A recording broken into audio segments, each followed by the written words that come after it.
This is the Troll Patrol. Live. With Justin. Freakin. Welcome to the Troll Patrol. Live. It's a freaking Wednesday. I believe Braid Creed is a little confused about our programming notes. This week is going to be the final Friday night Troll Patrol.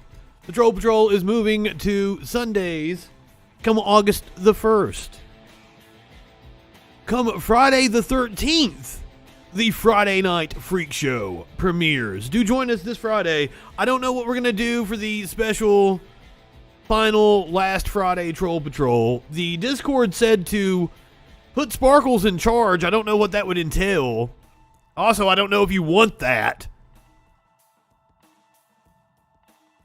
Have you guys met her? Who knows what we would be doing if I put her in charge. Also, I don't think she would want to sit here in this seat to be in charge.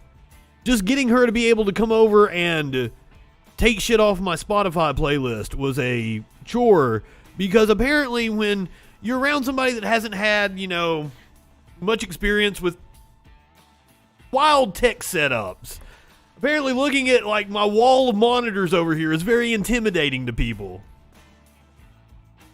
They don't like touching my computer. They're like, oh my god, the keyboard lights up. The whole inside lights up. So that's it looks fancy to them, so they don't want to touch it. But if I could, I'd put Sparkles in this chair. I like to pace around. I would put my microphone on top of my TV. I would grab my stick mic. I'd just pace around the fucking apartment. That would be fun. All right, yeah, last night, the right-wing stream, I dumped everybody into a dumb fuck right-wing stream and said, I'm going to troll it. Well, that didn't last 2 minutes, 3 minutes. I think Glimmering did a much better job than I did, but I think you were being far more subversive about it than I was. But I was answering the question. All you people that were in there, hey, I was on topic. I was giving it, and he was like, the left, blah, blah, blah. Why don't they, blah, blah. And I'm giving him the answers he's wanting. He just didn't want to hear it. Yeah, Glimmering, let me,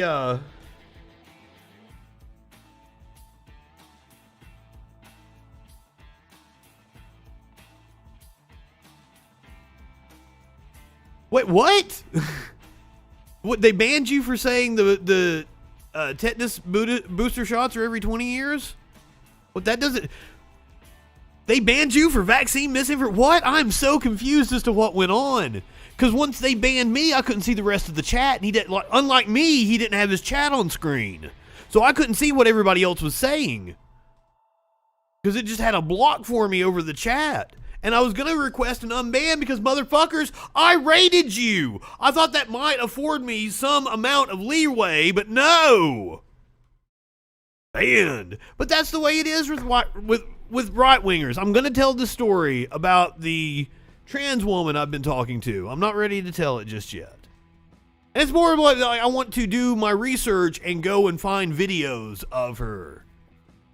Not those videos, though they are available. I did find one of those. She is an adult, I don't want to say actress. Cam girl, maybe?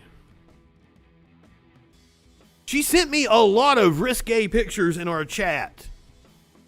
So I'm like, yeah, I'd like to, have you on the show and then get you in bed. She's like, I don't sleep with lefties.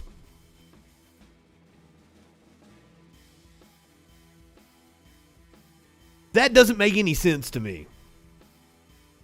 And I was going to send the unban, but you had to wait 5 minutes, and I wasn't going to sit there and listen to that dumb fuck for 5 minutes just so I could request an unban and be like, hey, my show's wide open. Please come on my show. If you don't want to hear my bullshit in your chat, please come on my show, because I would like to correct your misinformation. That's the problem with right-wingers. You're never exposed to people that challenge your dumb fuck ideas. I was in a fucking thread earlier today, and a dude was like, oh, the left only calls people names, blah, blah, blah, they're so childish. And I'm like, all right, well, let's talk about policy then. And he's like, no, you'll just call me names. It's so childish, blah, blah. And I'm like, let's talk about policy. Let's talk about inflation, please. So he took the bait. He started talking to me about inflation. And I pointed out, I gave him because I was like, all right, let's talk about lumber, right? I presented him with a 2019 article by right-wingers that said Trump's tariffs on lumber were a good thing because it was going to drive up the price of lumber and it was going to be incredibly good for the housing market. That is literally what the fucking Post said. And I'm like, so here you are, a right-winger complaining about inflation in 2021. I can point you to right-wingers saying it was a good thing in 2019. I wonder what the difference is. Oh, it was a good thing when Trump was the one in office. It's a bad thing when Biden's in office. That's disingenuous. And also, I was trying to point out to them that, like, if you are upset about inflation and the state of our economy right now, it's Trump. This is Trump's economy. The fiscal year in the U.S. starts in October. We are operating under a Trump budget until October 1st. I don't know what policies the Biden administration could have possibly initiated that would have an effect on the economy already. The Fed can take steps, but Biden has had no influence over the Fed. It's still Jerome Powell.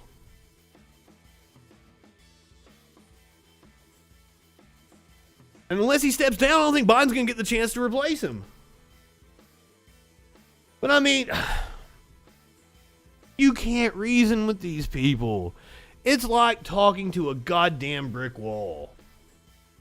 I wish they could feel embarrassment, but they don't. Rand Paul should have felt embarrassment after yesterday. Did he? No. He went on Fox News and doubled the fuck down and started saying this bullshit. Questioning of Dr. Fauci, emphasizing federal law makes lying to Congress a felony punishable by up to 5 years in prison. Is it your belief, based on the evidence, Senator, that he lied before Congress and broke the law? Yes, and I will be sending a letter to the Department of Justice asking for a criminal referral because he has lied to Congress. You kicked off your question. So, Rand says he's sending a criminal referral to the DOJ. They're going to want to arrest Fauci.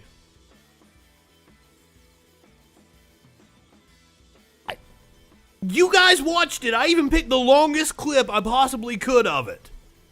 It was the whole questioning. Rand Paul didn't look good in that. But Sky News is right wing, isn't it? It's a propaganda outlet. Is it owned by Murdoch? This guy from Sky is Australian, I believe.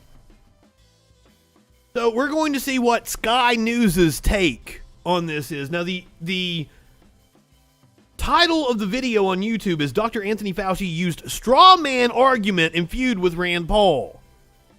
That's what got my attention, because I'm like, I don't remember Rand Paul using a straw man argument. So I watched the first little bit of this and laughed my ass off, like, all right, we got to watch this tonight. Here and joining me to pick apart the culture wars is my fellow outsider, Rowan Dean. And Rowan, good to see you tonight. Good to see you, Rita. With Dr. Anthony. Yeah. Thank you. Let's start with your favourite, Dr. Anthony Fauci. He had quite a battle today with Dr. Rand Paul. They faced off and all about gain-of-function research at that Wuhan lab many believe was behind the coronavirus leak. It got pretty heated. It says that scientific research that increases transmissibility among mammals is gain of function.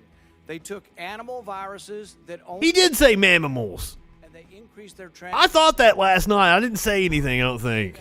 But he did say mammals, because I don't want to make fun of somebody for tripping up on their words, because I fucking do it all the time. Responsibility for Spoonsped. people dying around the world from a pandemic. Just mammals is funny. Well, now you're getting into something. If the point that you are making is that the grant that was funded as a sub-award from EcoHealth to Wuhan created SARS-CoV-2. That's where you are getting. Let me finish. We don't know. Well, wait a minute. Because there were They're not. animal viruses that became more transmissible in human, and you funded it. And you admit the truth. And you Senator implying... Paul, your time has expired, and I will allow witnesses who come before this committee to respond. And you are implying that what we did was responsible for the deaths of individual. I totally resent that. And if anybody is lying here, Senator, it is you. Rand Paul. Ooh, goodness It me. is you. Who came out on top there, Rowan? Dr. Fauci is seen as a god by many, and I like his hand movements. It's very... Whoa, whoa, whoa, whoa. Remember, the title of this piece was Dr. Anthony Fauci used straw man argument in feud with Rand Paul. Now, I wasn't paying a lot of attention just then. I don't think he did. But what she just said, that Dr. Anthony Fauci is considered a god by some, is a straw man argument. Very expressive. But who won that battle? Well, clearly Rand Paul, because what you saw there, Rita, was a very clever construction of a straw man. And in debating techniques, you construct a straw man so that you can say, that's your point, that's what you're trying to say, and this is false. So what... Oh, wait a minute. So, Fauci drawing the conclusion that was what Rand Paul was implying. That he was... Because Rand said it. He was implying that the grant from the NIH to the Wuhan lab could have been responsible for the deaths of hundreds of thousands of people. He said it. He said it. So if Fauci is talking about how Paul is trying to insinuate there was some nefarious thing going on, that's not a straw man. That's literally what Rand Paul was doing. Let's not forget, Rita, these two have been sparring over this issue, and the stakes could not be higher, Rita, because basically what Rand Paul is saying is that Fauci, who we saw all during the Trump presidency mocking Donald Trump for suggesting this or that cure, including hydroxychloroquine and other things, mocked in front of the world's media by Anthony Fauci. Mocked in front of the world. That's a straw man. That's a straw man. Fauci did no such thing, but Trump deserved to be mocked. Yet we have subsequently learned that he was secretly funding the Wuhan lab at a time when he had said America would no longer be involved with that. We had emails which... Not secretly. ...and throws a huge doubt on the veracity of pretty much anything he says. But what Fauci did there... How is it secret? Once again, another straw man. How is it secret when the paper that Rand Paul held up, no, maybe Fauci held it up, but Rand Paul was citing the paper and it was on the visual aids behind him. The paper that Paul was citing was public. So how could he secretly be funding it? In that exchange there, Rita, was to say, and the left do this all the time, you've sat on the opposite side of this argument a million times, as have I. They say, oh, so what you are trying to say is X, Y, and Z, and then they attack X, Y, and Z on some tiny technicality. Speaking of X, Y, Z, we might play some Rush in Sparkle's headphones and let her do her interpretive dance on Friday. YYZ. But what, in fact, Rand Paul is saying is correct. Fauci's research into what is called gain of function, in other words, taking various viruses and meddling with them and playing around, swapping this virus with that virus, sticking the AIDS virus into this bat virus or the common cold or whatever. That's all comes under the label of gain of function. It means you are changing the function, the natural function of the virus. We know, or we're pretty certain, that coronavirus has some component of man. No. We are not pretty certain. He is full of shit. And we know that it probably more likely came from the lab than from the bowl. No. All available evidence that we have in front of us now indicates that it is zoonotic. that it was a naturally occurring virus. The genome sequences do not match any of the sequences that were in the Wuhan lab. That it is really likely that the research that Fauci was funding directly or indirectly led to the coronavirus and the world pandemic. Now, he can dance around, as Rand Paul says, all he likes, but that is the key fact that will eventually have to be resolved. And if it is... That's not a fact, you asshole! Well, it is wild that this deep into this pandemic, we still don't know for certain precisely where it... We may never know for certain, unfortunately. Some wild conspiracy theory to something that is now seen by many scientists as the most likely theory. And no, they are lying, straight up lying. To the Pentagon, where contractors paid to tackle extremism are labeling people searching for the truth about...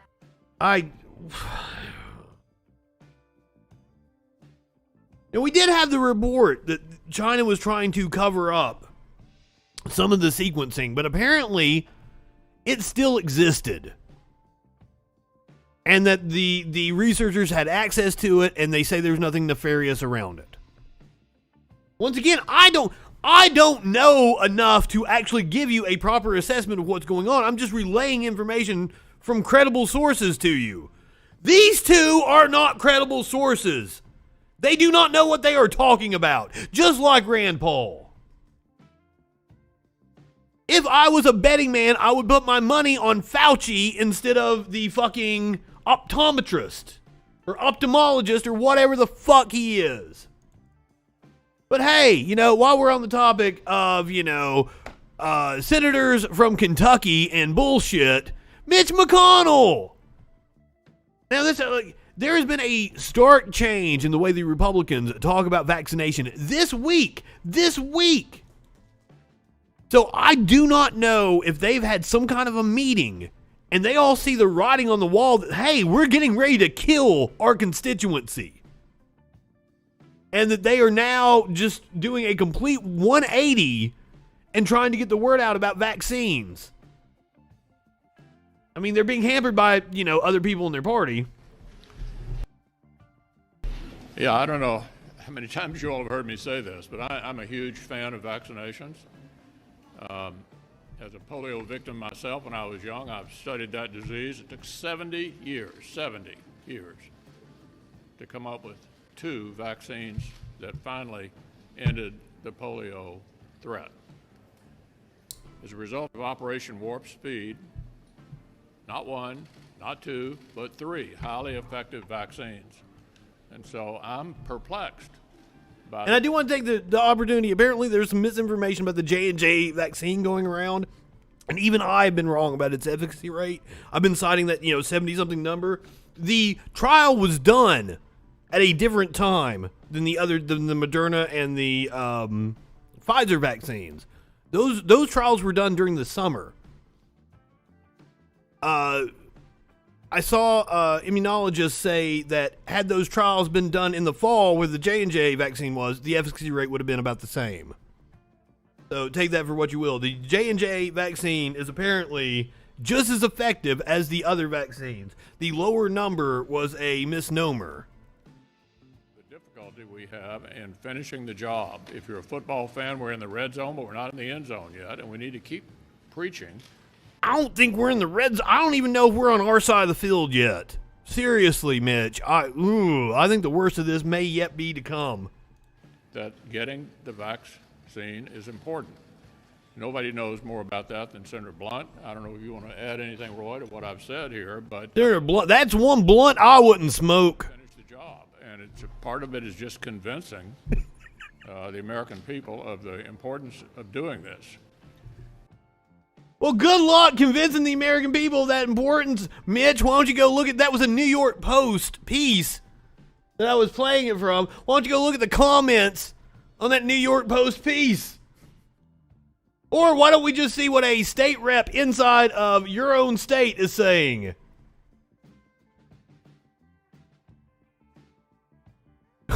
You hope I understand that everyone hates Mitch McConnell. Honey, I'm from Kentucky. I know Mitch McConnell personally. I've interviewed him numerous times. What the fuck? Come into my chat. Talking about, I hope you understand everyone hates Mitch McConnell. What the what? What kind of fucking retort is that to me? I could probably pull a McConnell interview out of my archives right now. One time I went to the Brickyard 400 and I did a shit ton of meth at the Brickyard 400. And the next day I had to go to a Mitch McConnell speech. This was probably 2005. I want to say 2005. And I had to go to a Mitch McConnell speech on Monday after I've been doing fucking meth at the Brickyard in Indiana the entire fucking weekend. I'm sitting there in the front row because I'm a reporter in a suit and tie and everything. Fall the fuck asleep because it's like 8:30 in the morning. Woke up because Mitch McConnell is not the most enthralling speaker, in case you don't know. From Mitch McConnell's state of Kentucky, plenty of vaccine information here. Posting a controversial tweet about the pandemic. Our Kristen Kennedy's joining us now to explain how this all began. Kristen? Well, Bill, this all started with a tweet by Representative Regina Huff. It included a picture of cult leader Jim Jones and White House medical advisor Dr. I've seen that meme. The Courier-Journal was first to report this. We do have that tweet pulled up right now. The caption over Jones's photo reads, "I persuaded over 900 people to drink my Kool-Aid." That's a reference to the 100 who died in Jones's cult after drinking poison. My buddy had a t-shirt that said 100 religious fanatics can't be wrong. He came over to my house one time, and my mom made him put it on inside out.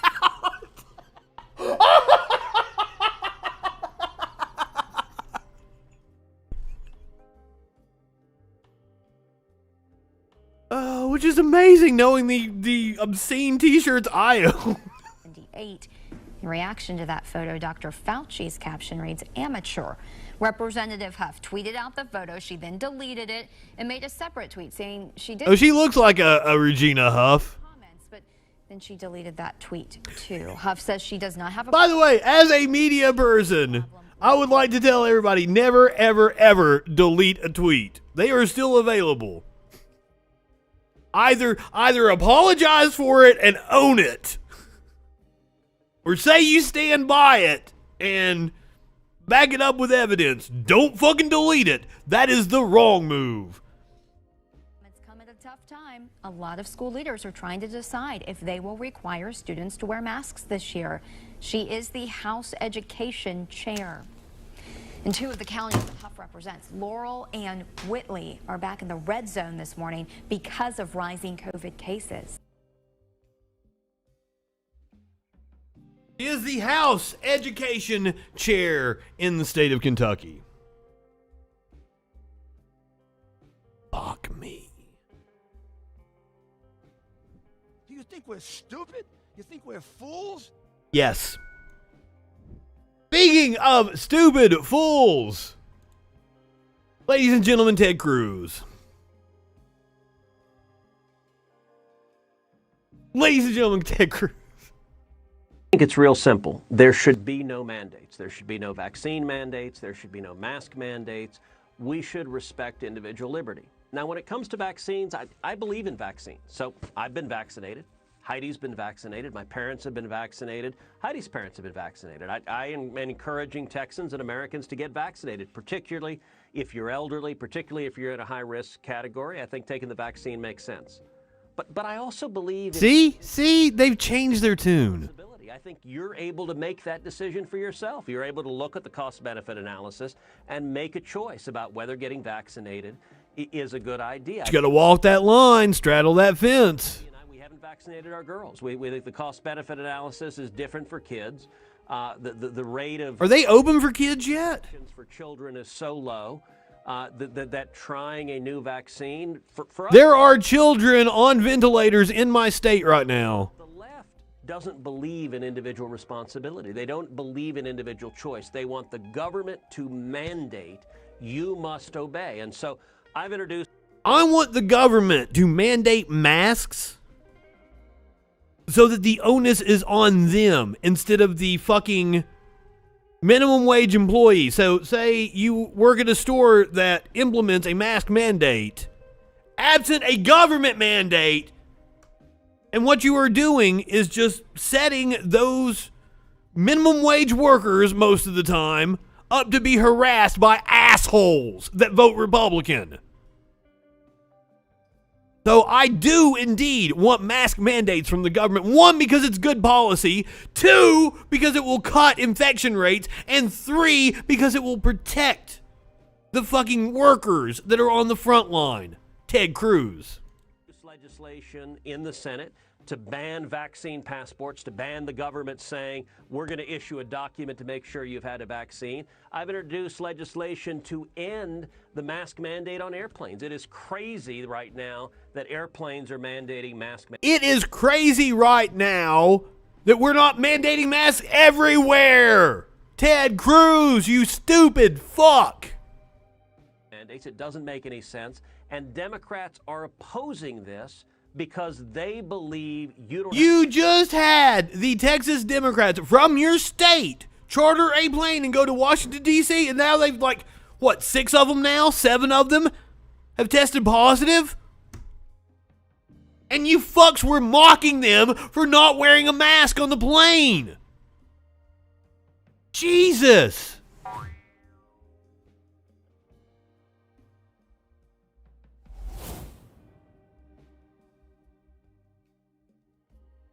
Oh, shit. Oh, shit. What did I do? I've lost the story here. Hold on. I'm sorry to make you guys look at Ted Cruz for that long.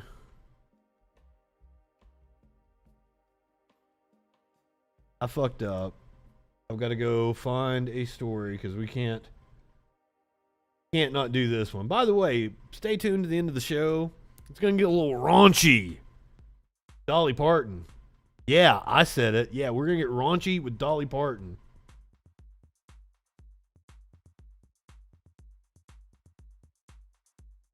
Here we go. All right. Back to moron right-wingers and vaccinations. Representative Marjorie Taylor Greene was asked by a reporter about if she had been vaccinated.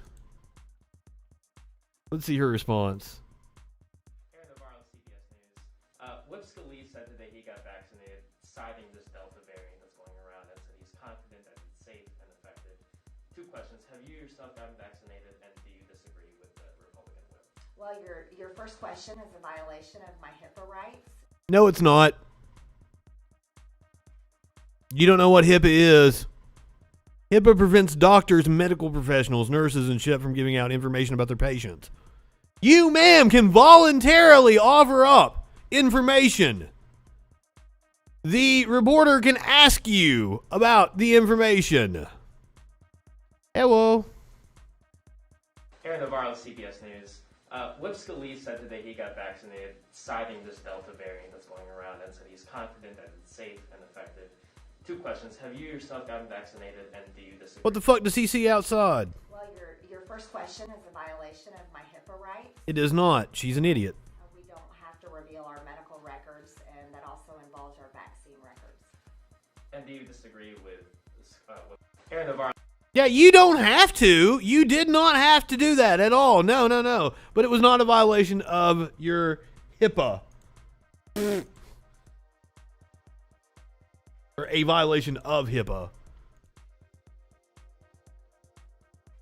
Ohio Chief Medical Officer on unvaccinated becoming infected.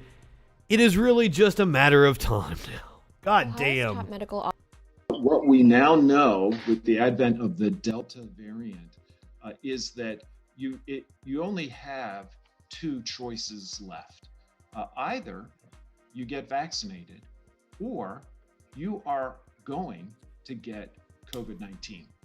And so really, I think what people need to do is balance which gives you the safest, the best path forward.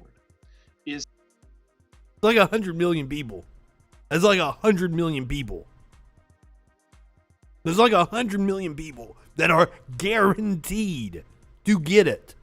Is it the best path to get the vaccine or the best path to roll the dice and get COVID-19? I think as doctors, what we're saying is the choice to us is very clear. Your best choice, your safest choice is to get vaccinated. What we now know... Let me say that in clearer terms. If you are able to get the vaccine and you haven't, you're an idiot. Not if you have like reasons why like you haven't been able to get to it yet. You should. I shouldn't say that. So I'm more or less referring to right-wing morons that say they still will not get the vaccine, or the ones that are on their fucking deathbeds asking the doctor, hey, can I have the vaccine now? Doctor in Alabama says, I'm sorry, but it's too late.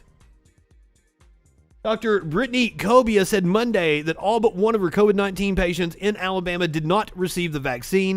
The vaccinated patient, she said, just needed a little oxygen and is expected to fully recover. Some of the others are dying. I'm admitting young, healthy people to the hospital with very serious COVID infections. One of the last things they do before they're intubated is beg me for the vaccine. I hold their hand and tell them that I'm sorry, but it's too late.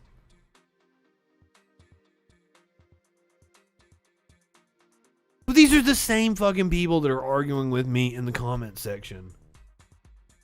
3 COVID-19 vaccines have been widely available in Alabama for months now, yet the state is the last in the nation in the vaccination rate with only 33.7%.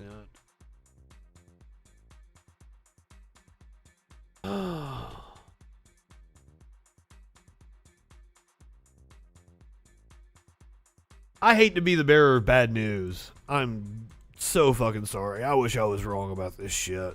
Oh my.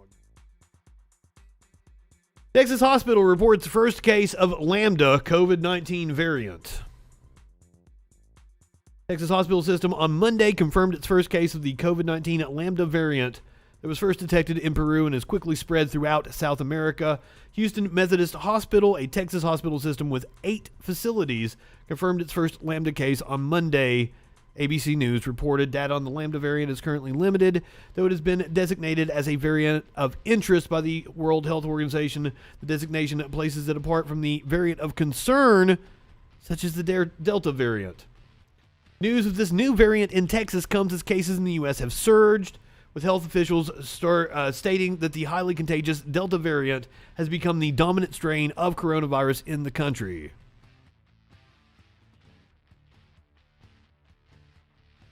Yeah, but I mean, these people just don't understand. They don't. I know it's ignorant. There's a difference between stupidity and ignorance, and some of it has to be chalked up to stupidity. But a lot of it is ignorance. These people are like. I feel sorry for somebody born to a highly religious family in Alabama in the backwoods and fucking Aniata or some shit. And they're grown up indoctrinated into this far-right Christian nonsense. And like, it's not their fault that they were raised in that bullshit and they haven't had a chance to be exposed to anything else. And then when you come across somebody like me who's an asshole about opposing ideas, believe me, I struggle with this. I have the talent to convert people. I could go out and make intelligent arguments and convert people to my cause. I don't wanna. I wanna call people dumb fucks and make fun of them. I used to never cuss on social media. I used to be polite, and I would always make sound, cogent arguments. This was me coming off of the philosophy degree in college. This would have been around the 2013, 2014 time. But as we got into, 2015 and 2016, into the election, it fucking broke me. And that's when I just started calling people dumb fucks all the time. And that's when I started being banned on Facebook. Constantly. So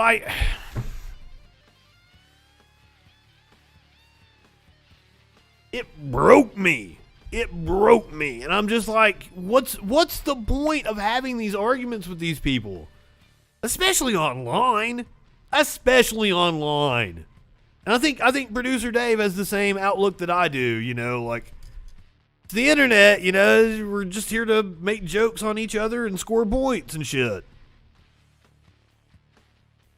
So I really like, I understand that's another reason why I don't go and participate on a lot of panels in the Twitchosphere.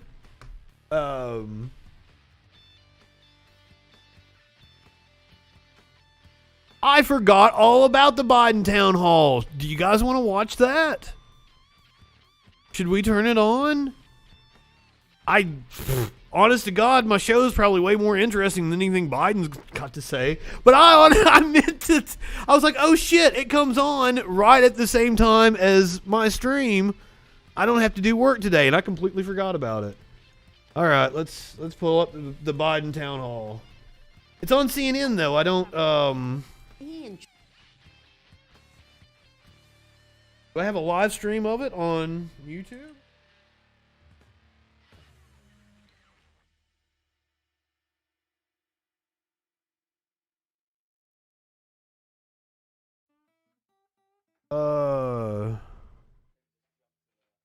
Warlord wants to go to sleep. It's late over there.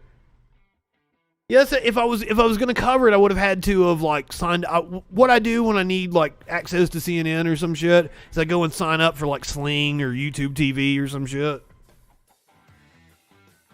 And I would have had to do that, I think, because it's on CNN, so I don't think I have a. Unless they're streaming it on CNN.com.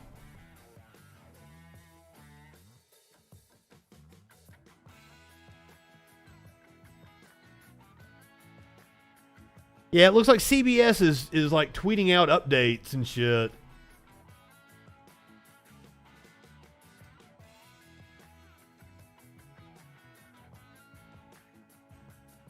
Yeah, we'll play the clips of it tomorrow. I'm sorry. I should have been more prepared. My apologies.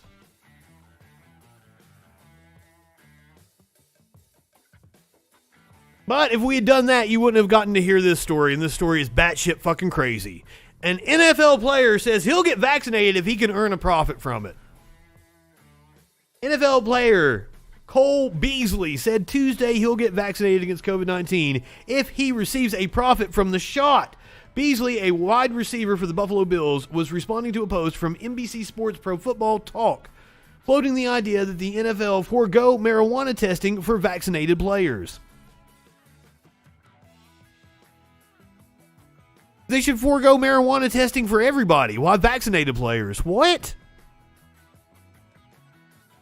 Okay, I didn't know about that part of the story. That's boggling my mind. Can someone explain that to me? Why? But anyway, Beasley said, I'll get vaccinated and be an advocate for it if Pfizer puts a percentage of its earnings from the vaccine in my wife's name. Fucking asshole. Mark Cuban, owner of the NBA's Dallas Mavericks, replied to Beasley in a tweet offering to buy his wife shares of Pfizer if Beasley gets vaccinated and promotes the vaccine on his social media accounts.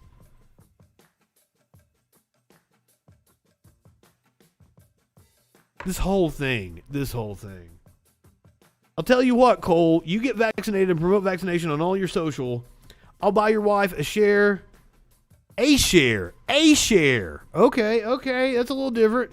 I'll buy your wife a share of Pfizer stock. It pays a 3.7% dividend.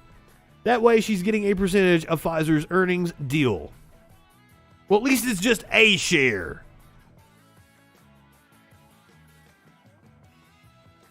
Well, I mean, unvaccinated people are going to be punished by getting COVID. Not that they should be punished. They should be shamed. You can't force people to do something. But you can make fun of them and call them dumb fucks all day long. Beasley, who is entering his third season with the Bills, received massive criticism in June for his anti-vaccination remarks and the league's updated COVID-19 protocol. Hey, he may not make it to the season. So, adios.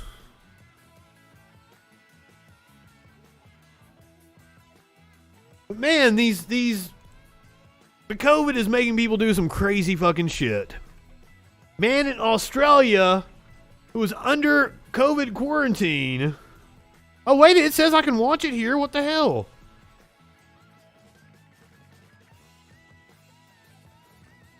A graphic advertisement meant to scare...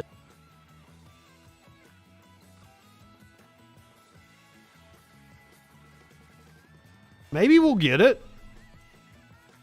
Because John is looking to hire people. He's got 39 restaurants across the country. Yeah. Is there anything you can do to help him out? I mean, he's got to get people in. Well, John, first of all, the thing we did... I'm certainly not high enough for that. I may have to go over there and get the bong for this. Make sure they could stay open, number one. So you all contributed to making sure John could stay in business. And we should have done that, as we did for other industries. But secondly, John, my guess is that people being $7, $8 an hour plus tips, that's, I think, John, you're going to be finding $15 an hour or more now. But you may pay that already. You may pay that already. Well, let me ask you, because everywhere I go, there isn't pretty much a shop in my town, a restaurant or whatever, where there isn't a for hire sign. Okay, so? Check into the hotel. They couldn't get the rooms cleaned fast enough because they can't find staff. So? You mentioned something. You said we're going to end the things that may be keeping people back. Do you think that's the unemployment benefits? Well, that expanded? was argued it was. I don't think it did much. But the point is, it's argued that because the extended unemployment benefits kept people, they'd rather stay home and not work than go to work. People should stay home and not work. Did you not notice there's a pandemic going on? It's getting worse. Let's assume it did. It's coming to an end. So it's not like we're in a situation where if that was it and it ends, then we're going to see John's going to have no problem. But what I think is happening, folks, is, look, if you make... By the way, putting money in poor people's hands spurs the economy. That means their tips are good, people make... Could it be that people can't find staff because people have more money to spend? Put tips on top of it. But folks, look, here's... And you take away those unemployment benefits... If you have for example, and that money is going to dry up. Make sure that we have... Business is going to be laying people off again. 2 years for 3-year-olds and 4-year-olds because it's demonstrated that increases significantly success. Maybe the demand was a result of the extra money in people's pockets. Did anybody ever think of that? Nothing wrong with being a waiter or waitress. My family's been engaged in that business. Because when you give poor people money, do you know what they do? They go spend it. They go to the grocery store. They eat out more. You're living below the poverty level. You're living below the poverty level. Well, I want to continue on and talk about has to do with infrastructure, because you got applause when you mentioned the bridge earlier. And By Todd, the way, your congressman wants that bridge too. Todd Michael is here. He is a union electrician and a Democrat. He has a question about something that a lot of people in Cincinnati are concerned about. Todd, take it. Biden's a piece of shit. Mr. Lemon said you have already touched on a dried up, crusty old turd. The two most recent past presidents, have both campaigned using this region's Interstate 75 bridge, the Brent Spence Bridge that crosses the Ohio River, as backdrops with a promise of an infrastructure bill that would help with the replacement. President Biden, is it possible to bring Congress together to pass an infrastructure bill? No. That does not just benefit this region, but the entire... No, it is not. It is not. The Republicans aren't going to do it. I can tell right now. We have wasted the last month. I'm not just saying it. You take a look at Ohio and Kentucky combined, there's thousands of bridges that need repair. There are 40,000 bridges rated as dilapidated, structurally deficient in this country. Union jobs, union jobs. And by the way, can you ever think of a time, those of you who are... But the Republicans are going to see the light? economic.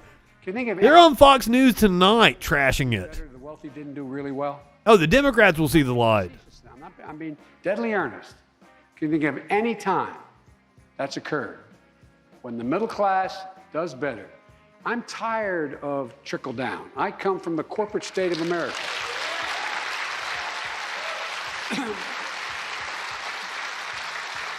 And by the way, I think you should be able to go out and make $1 billion or $100 million if you have I don't. Nope. Pay your fair share. Just pay your fair share. I really mean it. If you know anything about me, check me out. We have more corporations registered in Delaware than all the rest of America. Because of your lax tax laws. That's why you have corporations registered in Delaware. You're the reason for the lax tax laws. Why corporations aren't paying their own fair. Growing, that the wealthy didn't do very, very, very well. Yeah. So that's what we have to do. Build it out and up, not just down. So that people like our next guest, who just... And that's why I get so upset with right-wingers trying to call him a secret socialist or a communist. Fuck off. He's from the state where, like, the most deregulation has happened. I know. Me too. No, billionaires should not exist. Question is, last week regarding the GOP's efforts to restrict voting rights, you said those efforts were, quote, the most dangerous threat to voting and the integrity of free and fair elections in our history, end quote. While you have condemned these attacks, you and congressional members of your party have done little to... I don't know what that... He's from the state of Delaware. He was a senator from the state of Delaware. ...in our history. Isn't it logical to get rid of the filibuster so we can protect our democracy and secure the right... Absolutely foaming at the mouth about it.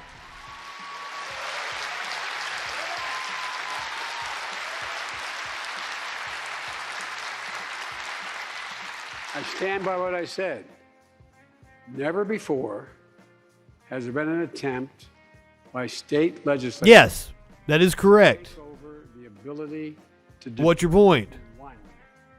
Not count the votes, determine who. Oh, I'm assuming they're all plants. Election officials across the board that they're deciding to push out of the way, and if in fact tomorrow, let's say we're running last time and these laws have been in effect. That are these changes.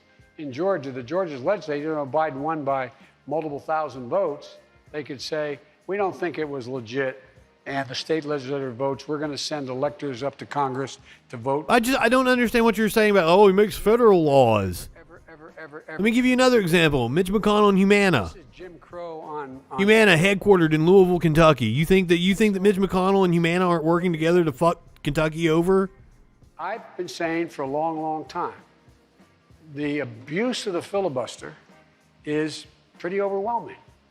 When I got to the United States Senate at a time when we had guys like Jim Eastland and Strom Thurmond and Robert F. Byrd and a whole range of people who were very, very, very, very, very, very conservative on race, to say the least. Even then, if you were to filibuster, you had to stand on the floor and hold the floor. I don't like him throwing Byrd in there because Byrd reformed himself, but he just named like fucking flat out racists. So you had to take white supremacists. Not very, very, very, very, very conservative. White supremacists. The civil rights movement. But let me talk to you about that. Well, let me finish my answer, because I'll tell you what I do. I would go back to that where you have to maintain the floor. You have to stand there and talk and hold the floor. You can't just say, I understand that. But what difference is that if you hold the floor for, a day or a year? What difference does it make? Here's the thing. And at least there would be political consequences. There's a show of it. My grandmother would sit around when I was a kid, 5th grade, had a 5th grade education. I learned that she couldn't read when I was doing my homework. She would tell me stories about people asking her to count their... I hope you mean Lindsey Graham and not Lady Gaga, because at first I'm like, I'm a huge Lady Gaga fan. Do not pull that shit on me. Especially for people... I saw Mama in concert just a few years ago. It's not. But I'm thinking you mean Lindsey Graham? Congress, the United States Senate, pass S1 and S4, the John Lewis Act, get them to my desk so I can sign them. But here's the deal. What I also want to do, The For the People Act. we bring along not just all the Democrats, we bring along Republicans who I know better. Who gives a shit what the Republicans do? Is get wrapped up right now in the argument whether or not this is all about the filibuster or look, the American public, you can't stop them from voting. You tried last time. More people voted last time than any time in American history in the middle of the worst pandemic in American history. It is encouraging. And they showed up. But the problem is without the threat of Trump, will they be complacent again? Because, I mean, the threat is still there, whether Trump is the face of it or not. About whether or not we have a filibuster. That's one of the reasons why I said the Democrats are going to do better the more that Trump inserts himself into 2022. But isn't that the only way you're going to get it done right now? No, I don't believe that. I think we can get it done. If you agree with the... I don't believe that, son. As you call him, your old boss. That it's a relic of Jim Crow. It is. If it's a relic of Jim Crow, it's been used to fight against civil rights legislation historically. Why protect it? There's no reason to protect it other than you're going to throw the entire Congress into chaos and nothing will get done. Right. No, it won't. No. It frees us up. There's a lot at stake. The most important one is the right to vote. That's the single most important one, and your vote counted, and counted by someone who. I think what he's saying is like there's some corporate backer, ExxonMobil or whatever the fuck, that's in Manchin or Sinema's ear that's like, you're going to turn Republican if they get rid of the filibuster. In a position where. And they've made that threat at Biden or some shit. Children under the age of 17, raise your hand. Yeah, that statement just appalling. A lot of money in a monthly check now, aren't you? No, you deserve. No. I really mean it. Republicans used to fight for it as well. It's called the child tax credit. If you have a child under the age of 7, you get $300 a month, $350 a month. If you have a child under between 7 and 17, you get a total of $200 a month. And guess what? It's cutting child poverty in half. In half. Well, then why not double it and cut child poverty completely? Children as well. The next question, and it's about gun violence. This is from a paralegal. She's an advocate. Her name is Andrea. I mean, at least it's something. It could be a stepping stone to a UBI, but I mean, it's a weak ass sauce. So gun violence has been on the rise across the country. And as a recent student and young professional living in Over the Rhine, I've seen this firsthand. Gun violence has taken the lives of so many young students and young people. I'm tired and I want to see change. It's going to make our cities like Cincinnati safer. So how will you address gun violence from a federal point of view to actually bring about change and make our local... Last time I went to Cincinnati, the riverfront was like completely redone. It was super cool. Gun violence legislation I've introduced. I hadn't been in many years. Actually, crime is down. Gun violence and murder rates are up. Guns. I'm the only guy that ever... Well, I mean, what are we talking relative to the 80s? Because it's still way down from there. The idea you need a weapon that can have the... Crime is ticking up slightly. 30, 40, 50, 120 shots from that weapon, whether it's a 9mm pistol or whether it's a rifle, is ridiculous. I'm continuing to push to eliminate the sale of those things, but I'm not likely to get that done in the near term. So here's what I've done. The people who, in fact, are using those weapons are acquiring them illegally. And so what happens is... Look, I've said it multiple times. I think the way to go is to ban the commercial manufacture of guns. That does not affect the Constitution at all. Shut down Remington, shut down Colt, shut down all these fucking companies. Number two. No commercial manufacture of guns. You can own guns all you want to. Make your own. Collect old fucking guns. I think there was up to what? How many? No commercial manufacture of guns. Period. But my point is all across the country. And it's not because the gun shops in the cities are selling these guns. They are either shadow gun dealers and or gun shops that are not abiding by the law. So we're going to do major investigations and shut those guys down and put some of them in jail for what they're doing. And for people that want to own guns after I ban the commercial manufacture of them, you have to have insurance. And being used. And so, but in addition to that, there you go. What we have to do is we have to deal crime drastic go down of the whole issue of law enforcement generally. We're in a situation where, as much as we need to pass the Floyd Act and all that, but here's the deal. Cops are having a real trouble. You said you were going to pass it before fucking June. We need more policemen, not fewer policemen. But we need them involved in community policing. Community policing. And when we did that, violent crime went down. All the criticism about the original crime bill, guess what? Yeah. Crime went down until we stopped doing it. Whoa. Crime went down because we went through the 90s. It was like one of our biggest boom periods. Lots of money for cops to be able to hire psychologists. And there were multiple factors for why crime went down. Abortion counted for a lot of it. If you've ever read the book Freakonomics. We got to take a quick break. We'll be right back. More from President Joe Biden right after this.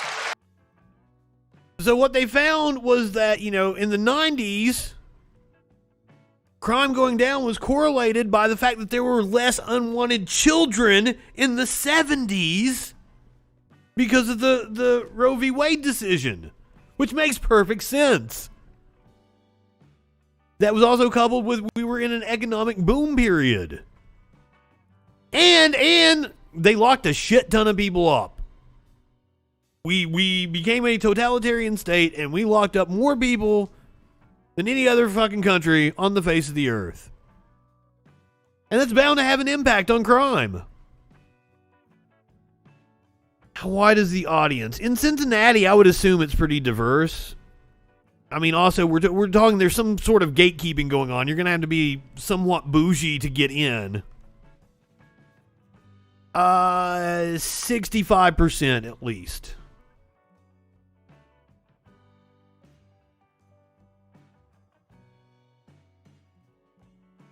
I may have to break the bong out. I'll wait until they come back from commercial break, though. You're listening to the podcast. We are watching the CNN town hall. They're in commercial right now. Oh, Warlord, I thought you were going to take a nap because we put it on Biden. Have I been screaming too much?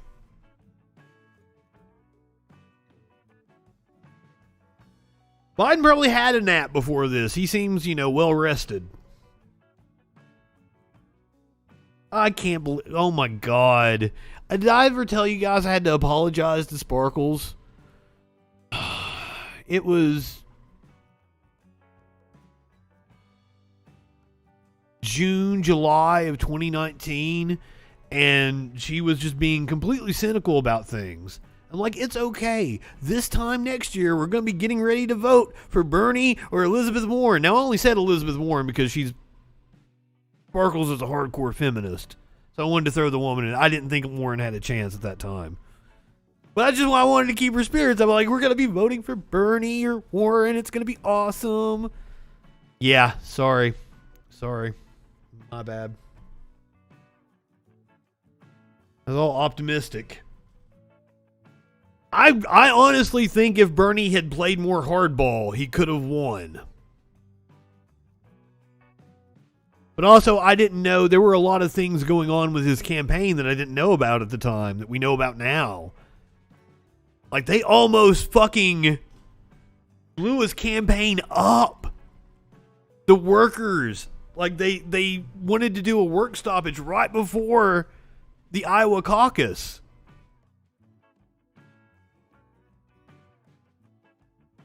I had no way Bernie could live up to the neoliberal bullshit Biden is shoveling. You're right.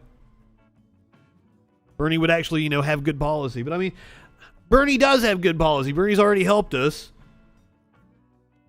He got the figure for the infrastructure bill far higher than what it would have been.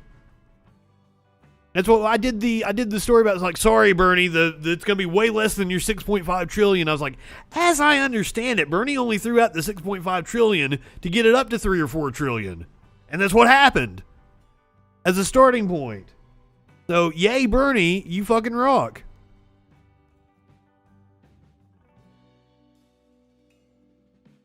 Speaking of which, and that's probably what the Cody would have worn to Inauguration Day had he been fucking elected. Said that you need. All right, we're back. Right, your words. So then, how do you respond to Republicans who try to paint you? Shit for which I am not high enough. That's why I might walk over and get the bong here in a second. No, look. Never once. What did we just miss? How do you respond to Republicans who try to paint you and your party as anti-police? They're lying. No, look. That's true. Never once. We have to change police conduct. We have to have rules where things are open. We have to have rules where you can be able to determine what the background, how many times a cop has violated the rules, and be able to have access to what's going on in police. Listen to yourself, Joe. That wasn't already in place. And whether or not they have to change their pattern and practices. I've always said that. What about defunding the police, though? Because there's No, I've never said defunding the police. That's me. That's people on my side. We're for defunding the police. Joe Biden and me are not the same coalition. They want police, though, to look at them as equals. They want police to treat them in a way. They don't want police abusing. And what happened was we got in the position where I want police to abide by the Constitution. I mean, I want police gone. my deceased son I think they're useless. Attorney General of the state of Delaware. And what we did when that original bill got passed was he would go down in the tough neighborhoods in my state, in my city of Wilmington, which is an overwhelming minority city, and he'd go where everybody can tell me where the best basketball is played in a playground here in this city. You know where it is. You know who the best ball players are. You know where they are. He'd go down and sit there on the bench with his son, Sir, you have watched White Men Can't Jump too many times. 6 years old, and let them know he was there. He'd go over and knock on the window of the local cop who was sitting there by himself in a squad car and say, "Get out of the car, meet people." Because what used to happen was cops used to, when the first community policing came about, they'd go in, they knew who the minister was in the church, they knew who owned the local liquor store, the local drugstore. And do you know how much corruption was going on? They knew the local wrestling promoter, and the wrestling promoters could get away with fucking murder because they knew the cops. Call me. Here's my cell number. You said it's tough right now. You said police are up against, they're up against the narrative that, the country's anti-police, Democrats are anti-police, Joe Biden is anti-police, and then you have... They aren't saying Joe Biden is anti-police. Oh, they are. The right is. They know me. Period. No. Do you not watch Fox News, sir? No, they totally say you're anti-police. There are Republican legislators that say you are anti-police. I see it every fucking day. They say Joe Biden is anti-police. There is no more important issue, I think, right now than safety. You can rebuild a home. You can, get a lot of things back. But, Mr. President, you cannot get back a life. That's exactly right. Yeah. And if police aren't doing their jobs, that increases. Okay, no, if police aren't doing their job, they should be held accountable. They should be fired if they're not doing their job. They should. I make no excuses for that. We should have, for example, the George Floyd Act, where chokeholds are against the law, where a whole lot of things that are laid out in that legislation. And by the way, I grew up in a neighborhood where you became a cop, a firefighter, or a priest. I wasn't qualified for any one of them, so here I am. But all kidding aside, I'm not joking. The guys that grew up in Scranton and Claymont, Delaware, Steeltown, that's what we did. That's what they did. That's what my friends did. And here's the point. The point is that it doesn't justify maltreating the public. Jesus fuck. None. But now what's happening is, because it's become so tough across the spectrum. Of course Joe Biden is going to be pro-cop because that's exactly right, Glimmering. The towns and it's about protecting property. There's not as much federal money to hire police. And now what's happening is police are not wanting to be a cop. Raise your hand if you want to be a cop now. Firefighters, yep. What do you think, huh? So what we got to do is Good, don't be a cop. Don't. Be better at their job. The idea that you have someone sitting on a ledge. Yeah, that audience looked mighty white. And sending a guy. Also not socially distanced. As a criminal justice. What the fuck is going on? Could send with him or her. You could send with them a psychologist or a social worker, or somebody can talk to them. No, I mean it. I'm serious. Mr. President, I want to get to more questions now. I want to bring in Lynn Miller. She's an attorney and a Democrat. Lynn, what's your question? Mr. President, the opioid crisis continues, and in this part of the country, it remains a huge problem. While the overprescription of opiates is part of that problem, the drugs available in the black... There was an announcement today by several states' AGs. I'll try to cover that tomorrow. That took the life of our son. How can your administration combat the issue of illegal opiates, many of which our young people buy online? Someone should bear responsibility for delivering death. Is that true? I never once bought... I had an opiate addiction, and I never once bought pills online. Out of office, I was railing against the fact that drug companies were selling on the open market. There was one case which really got me, was you had 2 drugstores in a small town in West Virginia having something like a prescription for 4,000 pills. And it was obviously drug trafficking. That's what was going on. So what they did was they went... Yeah, it's not the black market. With Johnson, some of the drug companies who make opioids for 26 billion or 27? Well, I mean, you can go to the dark web and I thought you went to the dark web to buy fucking... You have the Chinese sending knockoff acid and fucking DMT and shit. Mixed with opioids and or heroin and other drugs, which is a dead set killer. I was almost positive people are going to fucking pharmacies and getting prescription pills. But we've also increased the... I might be wrong though. What we're doing. My opiate addiction was in the mid 2000s, so it's been a long time since I bought that shit. The Justice Department is moving on, dealing with the whole opioid issue. Oh, I have, Tones. I have. Significantly, the number of people in justice. Yeah, I actually had a friend tell me that it wasn't that hard. I need to look into it because that shit's fun. There's more to say about it, but it is... Doesn't last long enough, though. Incredibly dangerous. Mr. President, I believe there's no better way than to speak about this than from experience.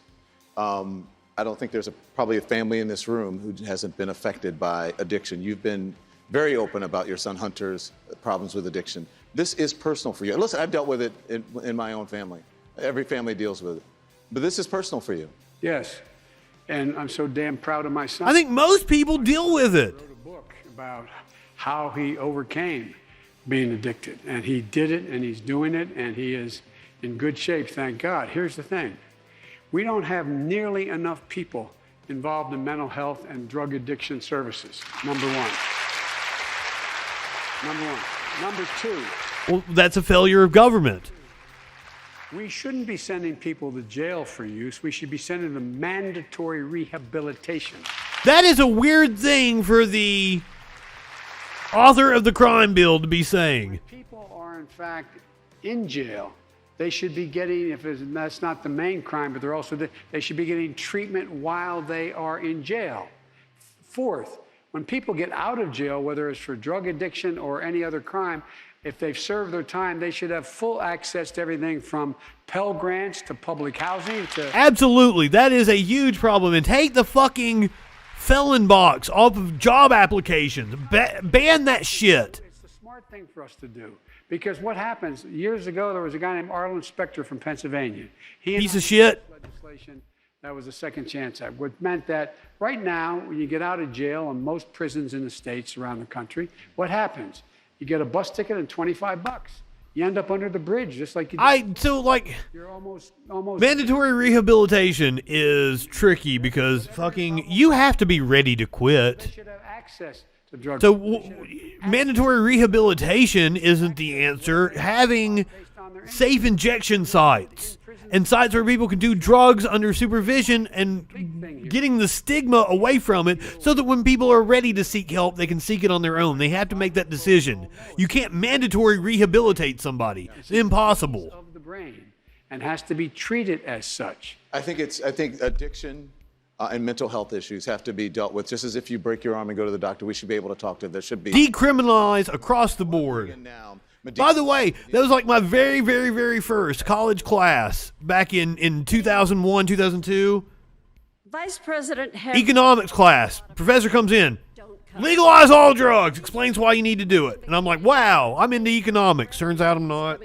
That was just a cool professor. Would you please explain your administration's basic stance on immigration? Yes, they should not come. What we're trying to set up is in the countries like in particular North. Give me you're tired. You're weak. Honduras, El Salvador, etc. Do not come! In those countries, if you seek asylum in the United States, you can seek it from the country, from your in place. You can seek it from an American embassy. Hey, they're fleeing like Colombia and Honduras because they're fearing for their fucking lives. The number of officers who can hear cases as to whether or not you qualify under the law for being here. Hey, how about if you don't want people fleeing their fucking countries, how about the U.S. stops fucking up their fucking countries? Able to move significantly to change the number. There were thousands of people in custody with the Border Patrol. Do not come! 90% were considerably down. What I do say is, the one place you may hear talking about more immigrants coming in are those folks from Afghanistan who helped the American soldiers, who will be, they and their families. You're exactly right. The next question is, are you in it? I think imminent danger is one of the things that's a requirement to seek asylum. So we're providing for them fucking shit. To see whether they qualify to meet this special requirement to be able to come to the United States as a refugee. And it's such a weird position to have, too, because business is pro-immigration. They need more people. We're going to send people to... They don't have anybody that will pick tomatoes. So, like, the Republican Party has been in this really weird situation where their base is really, really anti-immigrant, but the people that are funding them are very pro-immigrant. Unlawful, blocked it from accepting new applications. What do you say to dreamers who are really worried about their futures here in the United States? I'm not letting this go. Look, guys, let's just put it... You may say I'm a dreamer. There's not only one. There's quite a few of them. Let's think about it now, what it really means. You're 5 years old. You're 9 years old. Your mom or your dad says, I'm going to take you across the Rio Grande and we're illegally going to go into the United States. What are you supposed to say? Not me, that's against the law. I'm being deadly earnest. What could a kid say? What could they do? They come here with really no choice. He really is that racist. People, they've done well. 10,000 of them were first-line workers. These are kids who've done well. Well, dreamers are already here. First of all, appeal to... He's telling people not already here to not... I've got a gnat or something. A number of my Republican colleagues say they support the right of dreamers to come. Let's call the question. Wait, to come? Be able to stay in the United States of America when their child comes at them. Mr. President, you've been the big guy for 6 months now in the White House. Can you take us behind... The big guy. Did he have to say it that way? Oh, my God. Right-wing media is going to latch on to that. Yeah, Mr. President, you didn't close the door. Mr. President, what the hell are you going out at this time for, it's a wonderful honor. As you can tell, I hope.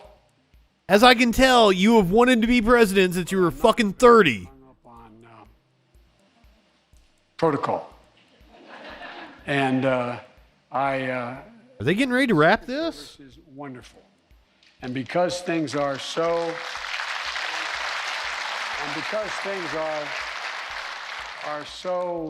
crazy out there. I thought it would have gone for at least an hour and a half. It is very hard to get comfortable like I would ordinarily be. For example, I think all of the help. Please clap. Providing meals and all the rest. I think they love us. You say, don't come in for breakfast. We can get our own breakfast because I like to walk out of my robe and go in.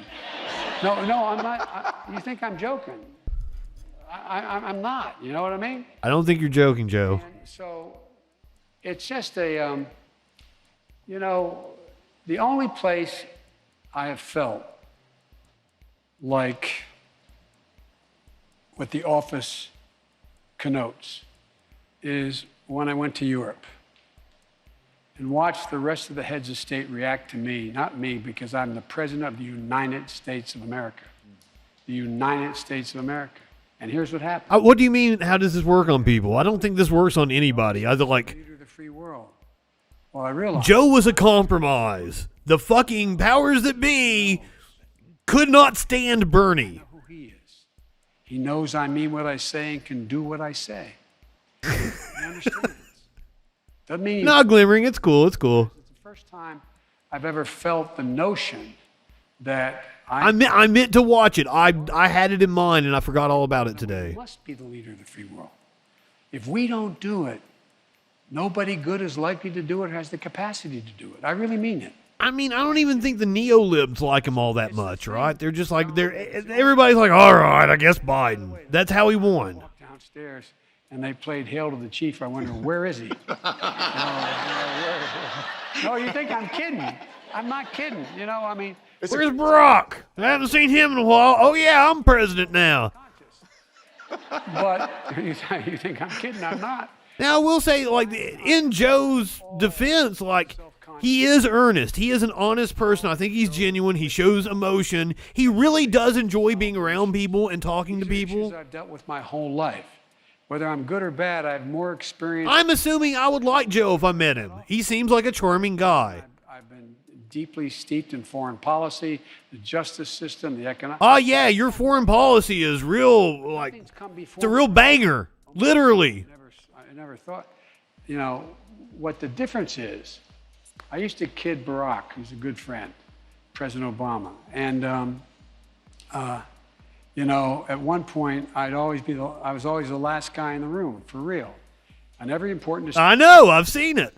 Give my advice, I gave it all away, but I'd be the last guy before I walked out. And one day he thanked me. I said, Mr. President, here's the deal. I should be paying you, not you me, because I. But he does that though. He's like, you think I'm kidding? Like, it's been a trope of his for fucking 40 years. I'm serious. Think about it. The one he did it again. That is different. And I feel comfortable with it, but you're the last guy in the room. Yeah. You decide, is the decision I'm about to make, will that cause war? Will that cause conflict? The decision I'm about to make, is that going to hurt people? Is it going to help people?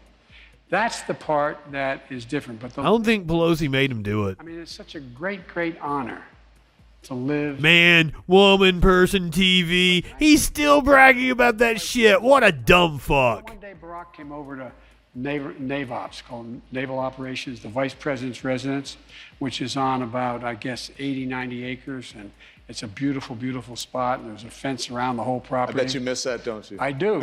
And Barack came over and he said, this is great. And I said, I'll tell you, I said, trade you only if the power goes with it.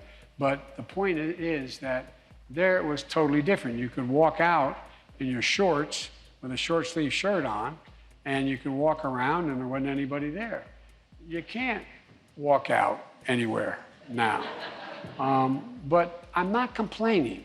I'm trying to answer your question as honestly as I can. Yeah. I just. Pelosi made a proposal that experts review a president's mental fitness. She did not make him take a test. She doesn't have that power. That's stupid. Lead the country. And it's a great honor when you have presidents and prime ministers and the rest of the world saying, you know, what does the United States think? You're the leader of the free world. I was able to go to the G7 and change their mind about a whole range of things. They never once had included China in any criticism of what was going on. They're very reluctant to be able to be in a position, you and I have talked about this, about whether or not they're going to do business with China in a way that, you know, pushes America aside. All of a sudden, How is he senile? We just sat here and watched him. because of me, but because There's plenty of criticisms you can make about the president. Like, he's not fucking senile. traditional America, Jesus Christ. and they're willing to follow. Trump was a fucking idiot. His IQ was basement level. Mr. President, here's the deal. How are people still coming in my chat and saying this kind of bullshit? Yeah, and then I get to leave. Thank you. Thanks, man. I appreciate it. Appreciate it. Biden won't leave, though. He's going to talk to people for like an hour. The President of the United States. Thank you so much. Thank you to our audience. Maybe not because of the whole COVID shit. I fucking... United States. We want to thank Mount St. Joseph University right here in Cincinnati, Ohio, right? For housing us. AC 360 starts right now. Good night. Honestly, I'm amazed that they had like that much of a crowd there. It's not socially distanced. What in the fuck is going on in this country right now? I won't even go back out to a restaurant anymore. Well, now I'm sure like Lemon probably took a fucking test before they came out. I'm sure everybody around, like I wouldn't do this because, you know, while I'm sure everybody around them have been tested, it's setting a bad precedent. Like it's messaging is very important. And if they're not acting like they need to be taking it seriously, then people watching them aren't going to act like they need to take it seriously.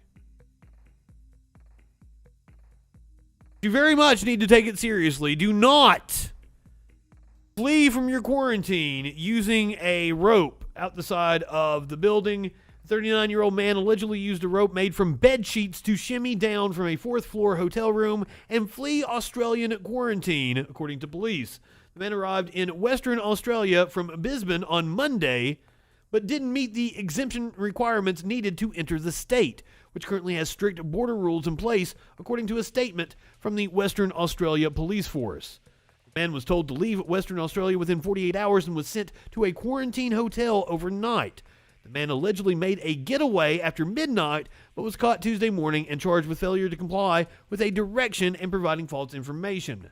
The man tested negative for COVID-19. There's his makeshift rope he shimmy downed. He was arrested and charged after he fled his hotel room while under direction to return to Queensland. Bold escape comes as Australia is struggling to contain a local outbreak of the Delta variant that began on June 16th with a limousine driver from Bondi, Sydney, who transported international flight crew. Now hundreds of cases are being reported in New South Wales each week, with a handful of cases in neighboring states Victoria and South Australia.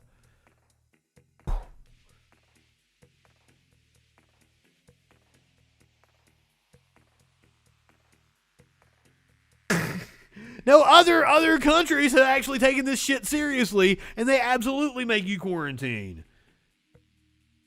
There was it might have been Vox that did this piece about the dude going from Canada to Thailand.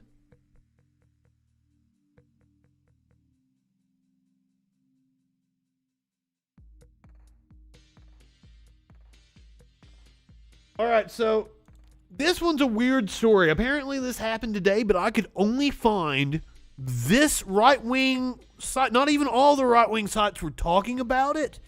And I couldn't find like a Democrat to say the other side. I couldn't find any kind of reporting on the other side. But I want to touch on this story. I'll look into it later. Like I was running late on time. Running low on time. Running late. I was getting ready for the show, so I didn't get to really look into this. House Democrats block bill to declassify intel on COVID origins. Now, I'm sure this is just a show bill that dumbfuck right-wingers put forward, but the article says that the Senate passed it unanimously. So something seems up. By a vote of 216 to 207, now we're reading from Town Hall, which is a right-wing site. By a vote of 216 to 207 Tuesday evening, Democrats in the House of Representatives blocked consideration of a bill that would require the Director of National Intelligence to declassify information related to the origins of the Wuhan coronavirus pandemic. See, even the way they frame that. Specifically, information about any role the Wuhan Institute of Virology may have played in the pandemic's outbreak. The COVID-19 Origin Act was introduced in the U.S. Senate by Josh Hawley and Mike Braun and passed unanimously in May. But I couldn't find any reporting on that.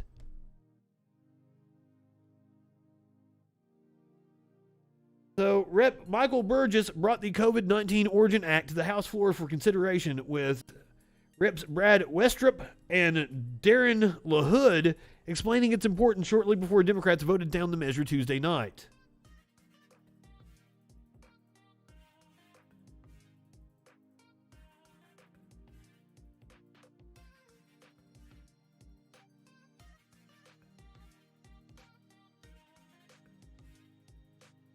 If we defeat the previous question, I will offer an amendment to the rule immediately consider S 1867, the COVID Cuban Americans in Florida are pretty right-wing, and Cuban Canadians in Texas are horrible actors. Senate passed this critical bill without a single dissenting vote. This bill calls for three things. The bill first establishes that we must identify the precise origins of COVID-19 because it's critical for preventing a similar pandemic in the future. Earlier this year, CDC Director Robert Redfield stated the most likely etiology of this pathogen in Wuhan was from a laboratory.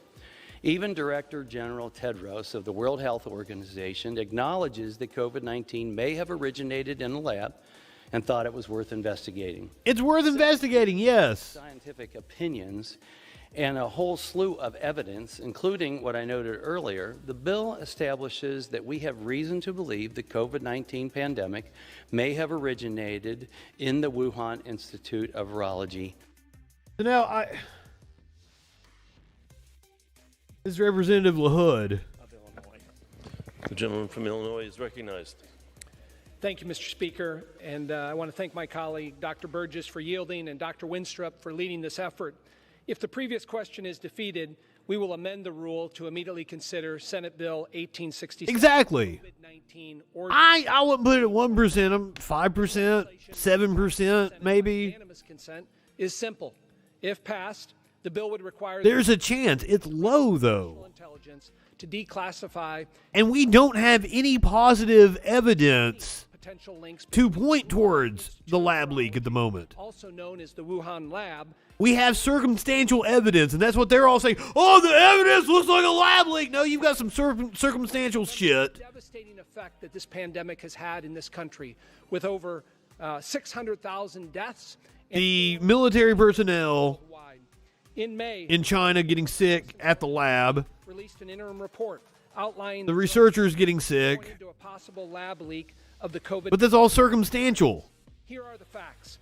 Number one, we know based on numerous reports that the researchers at the Wuhan lab fell sick with COVID-related symptoms in the fall of 2019. Number two, we also know that there was active engagement by the Chinese military at the Wuhan lab. And three, we know that the Chinese government has continued to hinder efforts for data collection and transparency in this investigation. There is no evidence that it was a lab They leak. have been non-transparent and non-cooperative. The bottom line is the American people deserve a full accounting of the origins of the COVID-19 pandemic, which has resulted in shutting down our economy, massive deaths across the world, and millions out of work. Mr. Speaker, how can we prevent a future pandemic if Who's censoring anybody? of this one? You know who censors people? Fucking right-wingers. They censor me all the goddamn time. I am proud to join my friend Congressman Winstrup in this effort for transparency, and I urge my colleagues to defeat the previous question. I thank you, and I yield back. The gentleman from Illinois yields. I'll reserve. The gentleman from Texas reserves. I don't get the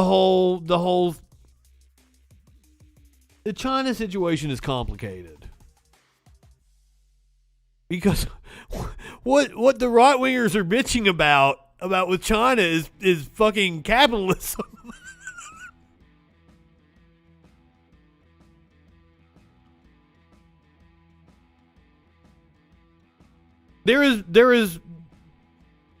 That is bullshit. Saying China destroyed the hard evidence is completely wrong. Apparently they had tried to delete some of the sequencing. But that was a story that came out, but other people have disputed that and said that the sequencing was there all along.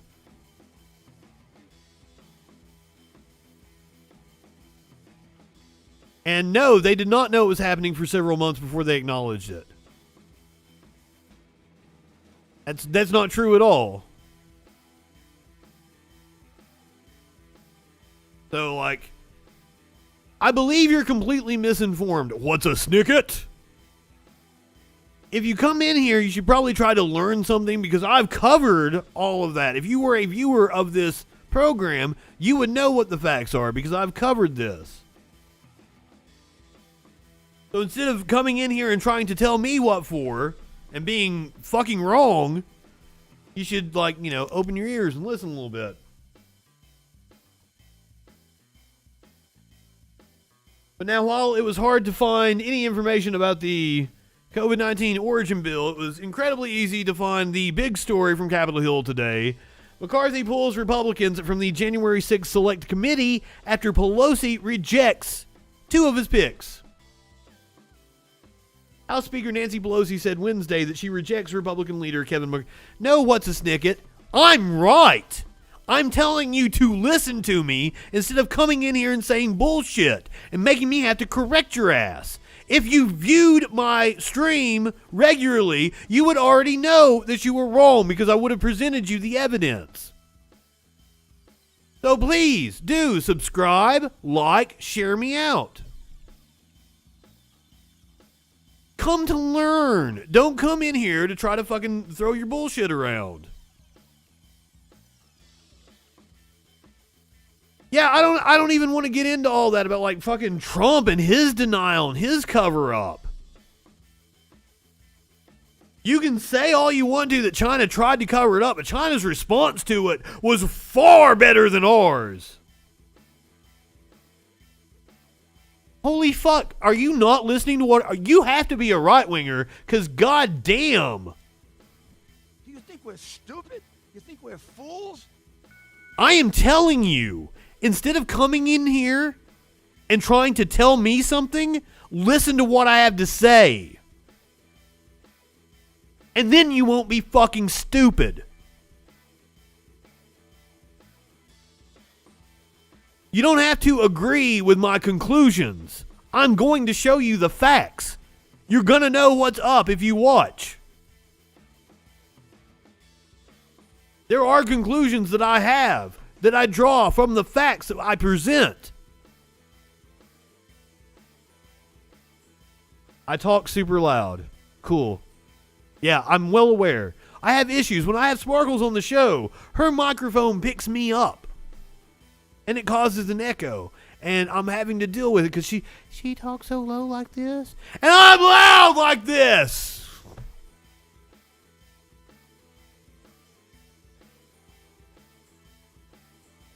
I don't know what... I can't believe somebody comes in here and tries to assert things that are complete and total bullshit as fact. And then say, well, I don't agree with your conclusions. Fuck, you don't know what you're talking about. I think it's a good thing that you don't agree with my conclusions, since you don't know what you're talking about. I would take that as evidence that I'm right then.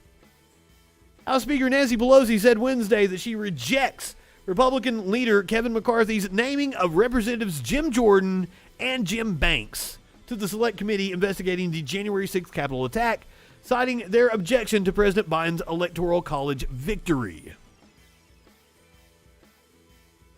I would like to remind everybody that Representative Jim Jordan helped cover up sexual assault at Ohio State University. Pelosi has broken the institution with her actions, McCarthy said at a press conference on Wednesday. Unless she reverses course and seats all 5 GOP nominees, Republicans will not be party to their sham process and will instead pursue their own investigation of the facts. We all should have seen this coming. They wanted to name Jim Jordan and Banks to the committee so that Pelosi would kick them off, and then they go, oh, see, we tried to participate, but they didn't want us, so now we're just going to boycott it all. It's a partisan affair. But here's the thing. It can't possibly be a partisan affair because there's already 2 Republicans on the committee. Kinzinger and Liz Cheney are on the committee. And Liz Cheney supports Nancy Pelosi's decision about McCarthy. But hey, maybe Liz Cheney, the daughter of the former vice president who has ran the Republican Party since the goddamn 70s, maybe Liz Cheney isn't actually a Republican. She's more of a rhino. Following House Minority Leader Kevin McCarthy's bombshell decision to yank his 5 GOP delegates from the January 6th Select Committee, committee member Rep. Liz Cheney had some pointed thoughts to share. Any person who would be third in line to the presidency must demonstrate a commitment to the Constitution and a commitment to the rule of law, and Minority Leader McCarthy has not done that. Last question. Wow! I mean, they removed her from her leadership position just because she dared to tell the fucking truth and follow the Constitution. That's the Republican Party that we're dealing with.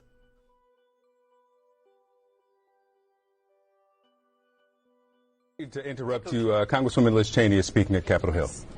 The attack on this building on January 6th was the worst attack on this Capitol since 1814. It was an attack on our... Yeah. The person they replaced her with was less conservative than Cheney. Yet they're calling Cheney a rhino just because she didn't suck Trump's cock. Just because she followed the Constitution. For once. The Republican Party is nothing but a terrorist organization, might be an apt description. They are engaged in nothing but like fucking misinformation. What would have been the very best option, which was a bipartisan independent commission. The minority leader opposed that. He lobbied against it in the Senate, and the Senate blocked it. The American people deserve to know what happened. The people who did this must be held accountable. There must be an investigation that is nonpartisan, that is sober, that is serious, that gets to the facts wherever they may lead. And we ain't doing shit sober around here. The minority leader has attempted to prevent the American people from understanding what happened, to block this investigation. Today, the Speaker objected to 2 Republican members. And that's the thing. I don't know if they would ever be able to prove, because like we talked about it with the Trump speech the other day. Like he never actually says anything. He always talks out of both sides of his ass. I mean, I guess you would need some kind of digital communication between, like, Kushner. Apparently, Kushner, like, divorced himself from the whole process. One of the assessments in one of the books, there's like 3 books that came out this week. One of the assessments was that, like, Kushner divorcing himself from the process, like, you know, hey, we're not going to do any part of this, allowed the Lindells and the Flynns and all the people throwing the crazy conspiracies out, which led to January 6th.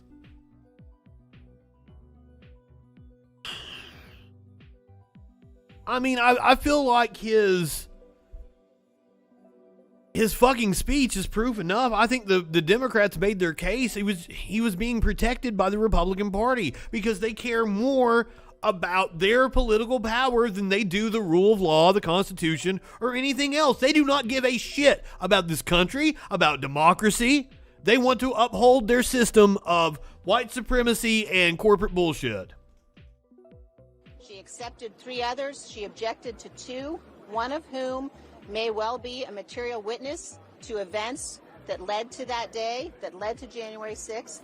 The other, who disqualified himself by his comments in particular over the last 24 hours, demonstrating that he is not taking this seriously. He is not dealing with the facts of this investigation, but rather viewed it as a political platform. This investigation must go forward. The idea that anybody would be playing politics with... What the fuck are you talking about? Both impeachment proceedings. First of all, they should have impeached the motherfucker many times over. Holy shit. How many times can a fucking asshole violate the Constitution and get away with it? Apparently all goddamn day long if he's got an R out from his name. He literally tried to extort a country to get them to make up a story about his political opponent. That's a fact. That's what he got impeached for the first time. The Senate should have convicted him, and then we would have had to deal with the fucking rest of his presidency, his fucking epic mishandling of COVID, and his attempt at an attack on our fucking country. That's on Republicans. That's on Republicans. Ignoring court summons, violations of the Emoluments Clause. Fucking, I don't know. I can't believe the amount of shit he got away with.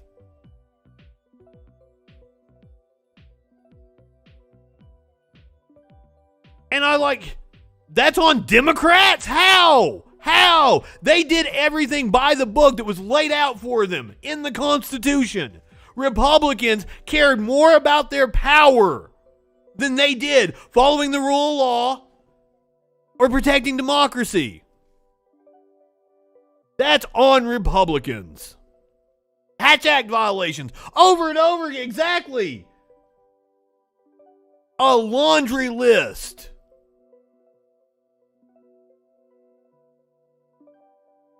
All right, now, wild-ass story coming out of Michigan. Now, right-wing outlets have been running with this. And they're like, see, it was the FBI, it was the FBI, it was the FBI. But we need to couch this and be perfectly clear that, yes, I'm sure there were, I've yet to read this story. I go into everything fresh on this show, or most things fresh. I know there were informants involved with these groups. But this is the defense arguing that the FBI instigated all this, and I don't think that's the case. But we're going to see what the defense is arguing in the case of the kidnapping plot against the governor of Michigan. In the inky darkness, now we're reading from BuzzFeed, so that's why we're starting with a fucking in the inky darkness of late summer. Also might be difficult for me to read, so. In the inky darkness of late summer night last September, 3 cars filled with armed men began circling Birch Lake in northern Michigan, looking for ways to approach Governor Gretchen Whitmer's 3-bedroom vacation cottage, subdue her using a stun gun if necessary, and drag her away. One vehicle stopped to check out a boat launch, while a second searched in vain for the right house in the thick woods ringing the lake. The third car ran counter surveillance using night vision goggles to look out for cops and handheld radios to communicate with the others. Earlier, they had scoped out a bridge over the Elk River just a few miles away, scrambling down under the span to figure out where plastic explosives would need to be placed to blow it sky high. That would slow police response, giving the men time to escape with the governor, who had infuriated them by imposing COVID lockdowns among other outrages, and either take her to Lake Michigan, where they could abandon her on a boat, or whisk her to Wisconsin, where she would be tried as a tyrant. Everybody down with what's going on, an Iraq War veteran in the group demanded to know when they ended their recon mission, well past midnight, at a campsite where they were all staying. If you're not down with the thought of kidnapping, someone else replied, don't sit here. Far Cry 5 has entered the chat. I love that game. My backgrounds right now are Far Cry 6. I'm very much looking forward to it. The men planned for all kinds of obstacles, but there was one they didn't anticipate. The FBI had been listening in all along. For 6 months, the Iraq War vet had been wearing a wire, gathering hundreds of hours of recordings. He wasn't the only one. A biker who had traveled from Wisconsin to join the group was another informant. The man who had advised them on where to put the explosives and offered to get them as much as the task would require was an undercover FBI agent. There was a man in one of the other cars who said little and went by the name Mark.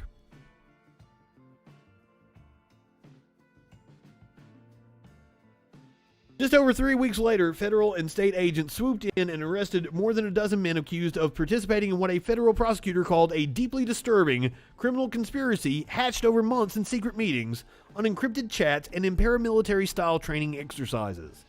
7 of the men who had driven to Birch Lake that night would end up in jail. The case made international headlines, with the Justice Department touting it as an example of law enforcement agencies working together to make sure violent extremists never succeed with their plans. Now, believe me, I am not going to put it past the federal government to fuck this shit up. Believe me, I know what happened at Ruby Ridge. They entrapped a motherfucker there. But, that motherfucker was also genuinely associating with a militia group.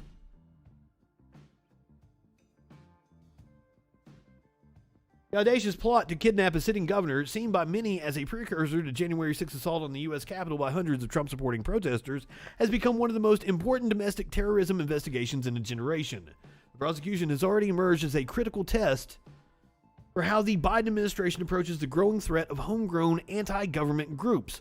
More than that, though, the case epitomizes the ideological divisions that have riven the country over the past several years. To some, the FBI's infiltration of the innermost circle of armed anti-government groups is a model for how to successfully forestall dangerous acts of domestic terrorism. But for others, it's an example of precisely the kind of outrageous government overreach that radicalizes people in the first place, and increasingly, a flashpoint for deep state conspiracy theories. The government has documented at least 12 confidential informants who assisted the sprawling investigation. The trove of evidence they helped gather provides an unprecedented view into American extremism, laying out in often stunning detail the ways that anti-government groups network with each other and, in some cases, discuss violent actions. An examination of the case by BuzzFeed News also reveals that some of those informants, acting under the direction of the FBI, played a far larger role than had previously been reported. Working in secret, they did more than just passively observe and report on the actions of the suspects. Instead, they had a hand in nearly every aspect of the alleged plot, starting with its inception. The extent of their involvement raises questions as to whether there would have even been a conspiracy without them. A longtime government informant from Wisconsin, for example, helped organize a series of meetings around the country where many of the alleged plotters first met one another and the earliest notions of a plan took root. The Wisconsin informant even paid for some hotel rooms and food as an incentive to get people to come.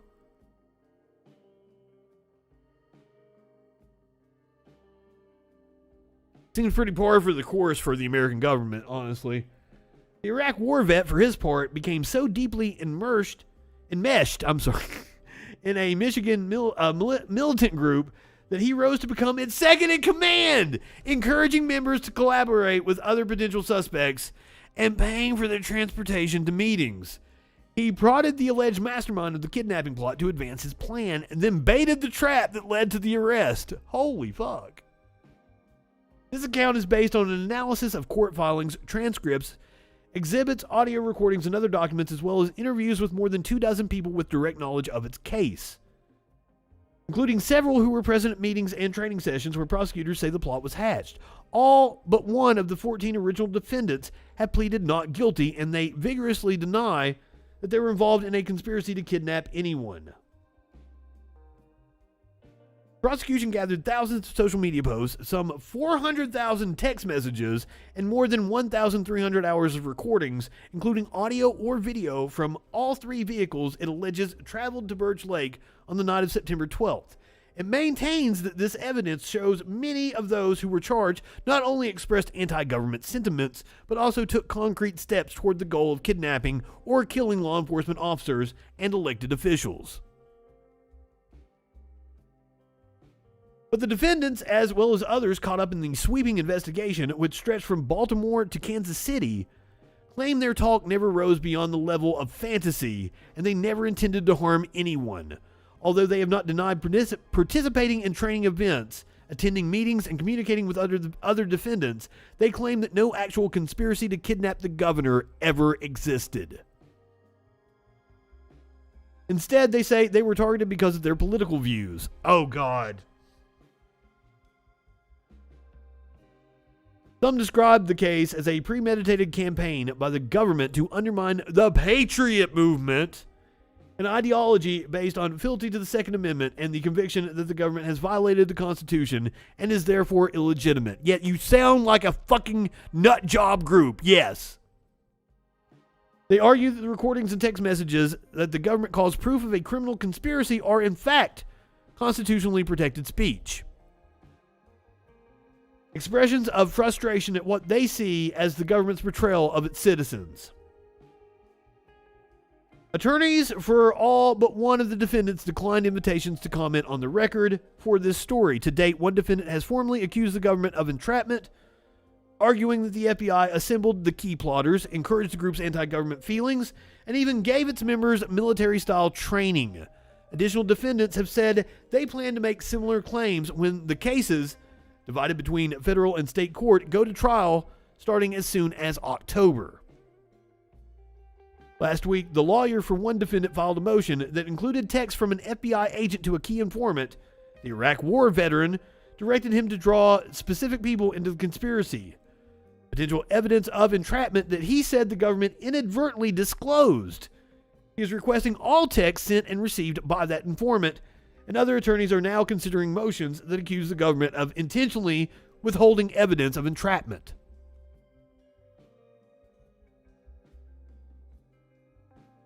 Now remember, if this is true, this was the Trump DOJ. It was the Trump FBI.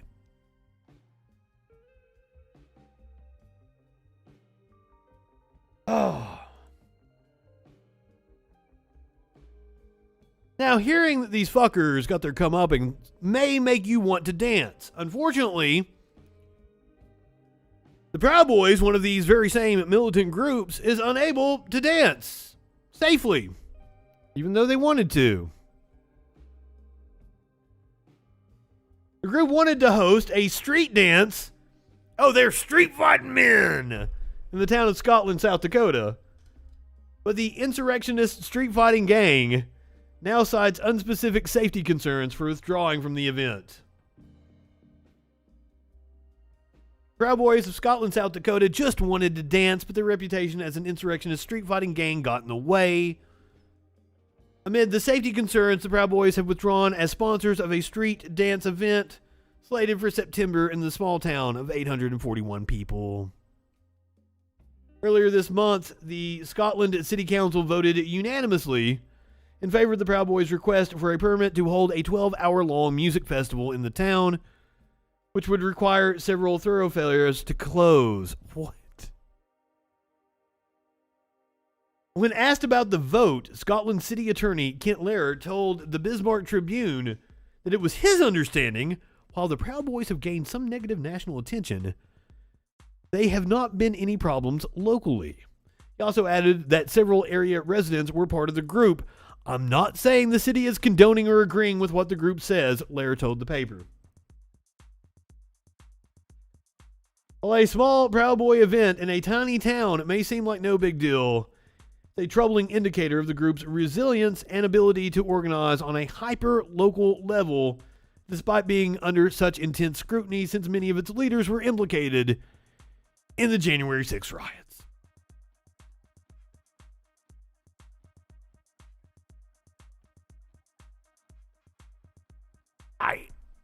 Producer Dave was talking about how these far-right movements have latched on to dance music and disco and shit, but I thought Nazis ate disco. No, Nazis are just, city councilmen in your city, and they won't even resign after being caught, saying a very offensive racial slur. This happened in Tarrant, Alabama. This was a city council meeting 2 nights ago. Anyone that disrespects Mr. President. I'm just here to tell anybody. That's So what I'm she talking does about. put on the. This was about me and not my wife, and now. But your the subject has wife changed. your wife puts herself in politics by posting things on Facebook, and she attributes it to you. Oh, she's an instigator on Facebook. Oh, shit. I need to find out who his wife is and troll her. If you don't want your family involved, then she shouldn't post my things wife can do and what she attribute wants to to you. do. She's a big girl. She can take care of herself. And I'd appreciate it if you want to talk to me about what I do, you can talk to me about what I do. I'm big enough to take care of myself. Well, even Your wife did seems say to on have there a that fixation you were against of- LGBTQ. She said that in one of those groups. Yeah. And she calls us The blacks. I'm N-word. the other The black N-word. girl. Let's get to the N-word. I mean, I know I'm black. Do we have? Do we have a house nigger in here? Yeah, you. Okay. Do we? Hey, do we? Would she please stand up? Y'all are seeing this, right? Cameras? That's what Miss Freeman was called. That's what the mayor called her. What do y'all think about that? Huh? Y'all like that? What? Okay, first of all, here, like, this is my show. I'm not anti-capitalist. I'm not. I explain what things are. I'm going to assume 1v1 that you have no fucking clue what you're talking about. We live in a mixed economy. All economies are mixed economies. There is no such thing as a pure capitalist, pure socialist society. Now, Cuba was damn fucking close because the U.S. fucking embargoed it and got all the other countries to embargo it. And guess what? They produce outcomes that are very similar to ours. They rank right behind us in healthcare outcomes. I talk about all the ways that capitalism negatively affects your life every night. Please subscribe to the channel, like me, share me out. If you've got right-wing friends that like to argue, please send them my way.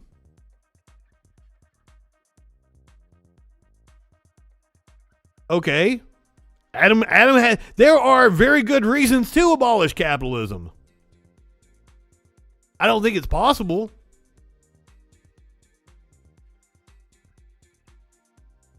I mean, they were having a discussion. I was reading the news, but they were having a discussion about the opiate epidemic because that was the story that we were talking about before. And there's you a fine example of the horrors of capitalism. Fucking Sackler family made billions, I think, on the pain and suffering of my fucking friends. Because you know what? I'm from Eastern Kentucky. When they did the clinical trials on Oxycontin in the early 90s, do you know where they did it? In the mountains of Eastern Kentucky, in the mountains of West Virginia, where people have been working in the coal mines all their lives. We were the guinea pigs for it.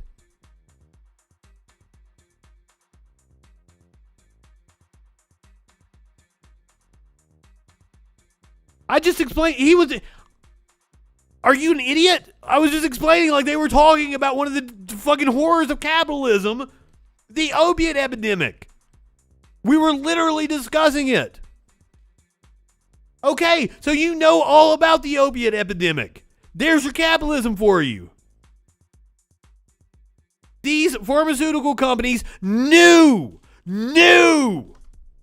that these were highly addictive substances. They sold as not being addictive. Specifically, just like the fucking, look around you motherfucker.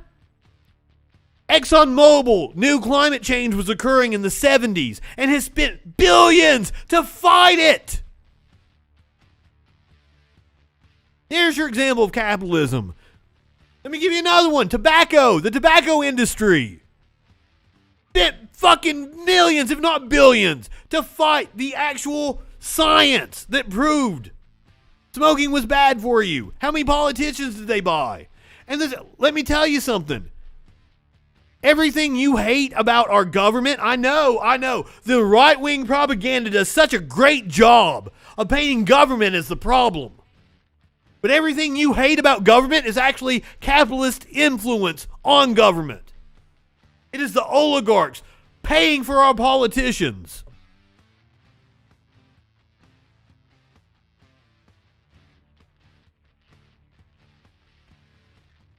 What the fuck? I just gave you examples. I gave you examples of how capitalism incentivizes people to be predatory.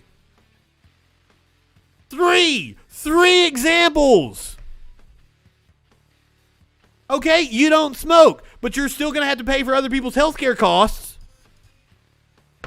Why do you keep saying move to Russia? If you like unfettered capitalism, why don't you move to a country that's a failed state, that doesn't have a fucking Somalia?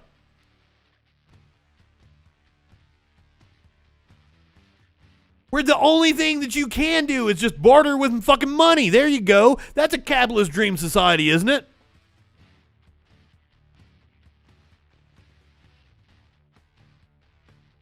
Hey, if you got such a hard-on for capitalism, why don't you give me a call, 917-830-4359. Tell us about the virtues of it. Tell me why I'm wrong. Or you can hop in the Discord. The link is down below. That's true. Russia is more pure capitalist than the U.S. in a lot of ways. But hey, I mean, right-wingers have been conditioned to think that capitalism means freedom. And that socialism means authoritarianism. And their propaganda has been incredibly effective. And it's not just right-wingers, it's the neo-libs as well.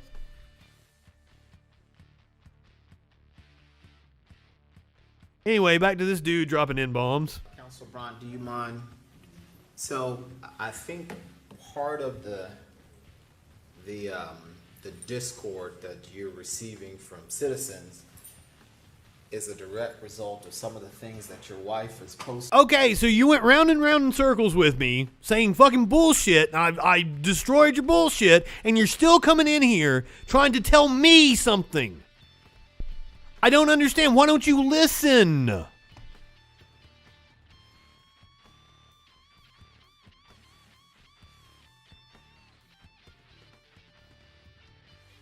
I'm positive I destroyed you. If you have talked, were you the one that was trying to tell me that Antifa was violent? And you kept citing NGO? Was that you, huh?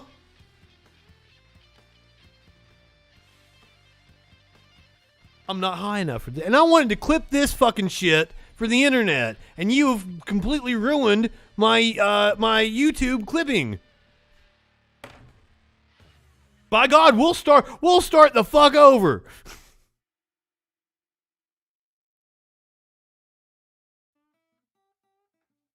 What was the story we were doing before? Proud Boys. Talking about Nazis dancing. Going from Nazis dancing to Nazis serving on the city council. A white city councilman in a Birmingham suburb shocked residents earlier this week when he pointed to a black councilwoman during a meeting and yelled, well, we'll let him say it. So that's the reason I don't say things, just because I get interrupted, I'm not respected, and nobody cares about what the law is, about what the rules are. They want to do their own thing here in the city of Tarrant. Okay, I'm just going to ask you outright. Let me. Council Braun, do you mind? You know how I feel about banning. I don't really want to ban anybody. The discord that you're receiving. I want to argue with right-wing. I want right-wingers. That was one of the reasons why I dumped you guys into the right-wing channel last night. I wanted to be able to develop some rapport with the dude and come on his show, have him on my show. I don't know which direction they want. I don't give a shit. I'll go on anyone else's show. They can come on my show. Whichever direction. We can pre-record. We can simulcast. I do not care, whatever it takes to get me arguing with a right-winger. Because it is, I get off on it. It is my kink. Proving that right-wingers are dumb as fuck and don't know what they're talking about. Who care about the whites? That was like the season premiere one year, and it was one of the weaker season premieres, I thought. But hey, I might need to go back and watch that one. It's posting on Facebook, and let me actually read something that she posted. She says, the Tarrant Tatler, listen, this is between me and Chuck and the city. Okay, yeah. I mean, it's your guys' discretion. Remember, bans are all up to the moderators and the channel. I have no hand in it, except I banned You Enjoy Myself on my birthday. That was fun. But he called Sparkles fat or something. Now, she knows it. She'll talk about her fat ass and shit all day long. But, like, he doesn't get to come in and body shame my fucking friend. Fuck that. Well, good. I'm glad he fucked off. I struggle. Like, I want to argue with right-wingers, but also, like, if it's the same right-winger that went around for 2 hours, I should have ended that conversation an hour 15, hour and a half before I did, because, like, nothing of value came from it. I think he might have been the dude that you were in the Discord with me, Adam. All right. City council meeting. Dude goes off. Your wife speaks on your behalf. She acknowledges. She speaks on your behalf, and your wife. No one speaks on my. Yes. I argue with literally. Yes, I argue. That's what I do. I am literally just sitting here reading the news until somebody calls in or Discords to argue with me. It's kind of a thing.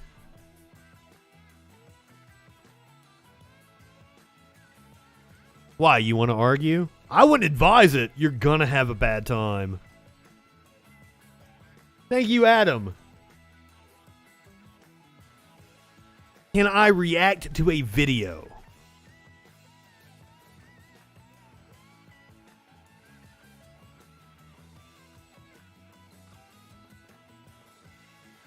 I'm going to say no. What is up with people wanting to come in and play video? Now, I will say a Christian rapper paid me $50 to watch his music video one time, and I totally did that.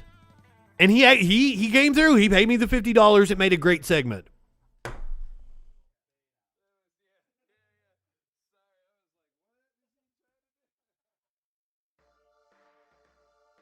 Yes. Okay. Well, the message was horrible. Like he was rapping about how, fucking Christianity was under attack and the gays were coming to get him or something. But he as a rapper was decent. Go check that clip out. Bryson Gray or some shit. It's on my YouTube. It should be in the what to watch if you just scroll down.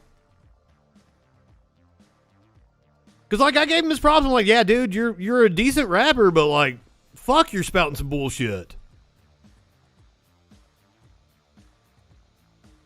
Okay, Pixel, what's your point? What do you want to talk about?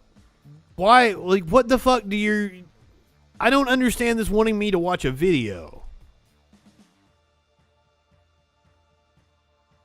I think so. The Bryson creates. Apparently, he goes around to different channels and pays them to watch his music video.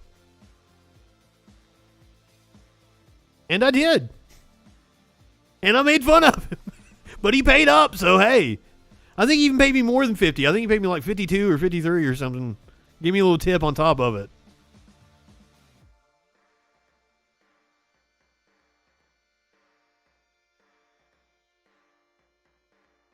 Pixel. What the fuck are you talking about?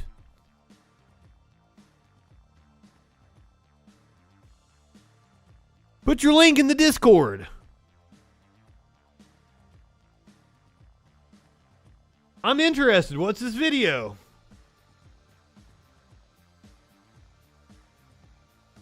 Pixel, put your video in the Discord. Let me see what it is.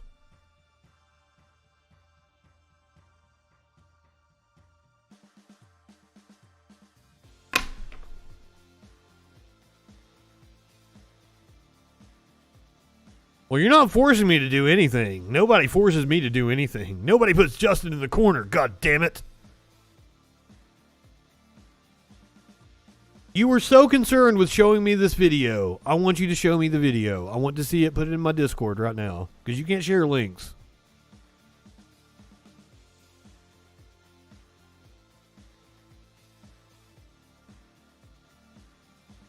Well, now I'm concerned. I want to know what the video is. Show me the video. We'll watch it. Nobody's freaking out on you. He's assuming that you're somebody else. I'm not going to sit here and watch an hour and a half video. What the hell? Do you have a point? Can you tell us a point? Don't freak out. Don't freak out. I'm gonna just ignore them. Is it the philosophy tube video that fucking said that Antifa is lied about? Because I already did that video. You post. Is this the same shit we went through like 2 weeks ago? Because the next day on the show, I played the clip in the philosophy tube video. It was like, Antifa is lied about. Blah, blah, blah, blah, blah. Like fucking...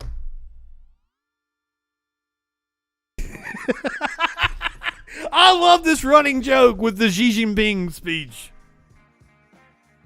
Oh my God. Nobody say anything. The very first Freak show, like I'm going to be like, ooh, I've got something special for you fired up, and I'm going to fire up a Xi Jinping speech. See what Sparkles does. That is great. Oh God, maybe even a new t-shirt on the side. I'll put like Winnie the Pooh giving a speech.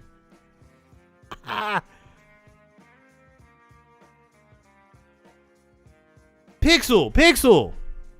I am literally watching like a fucking 5-minute clip. Yes, Adam Rainstopper is a mod. That's why you need to stop bashing Adam.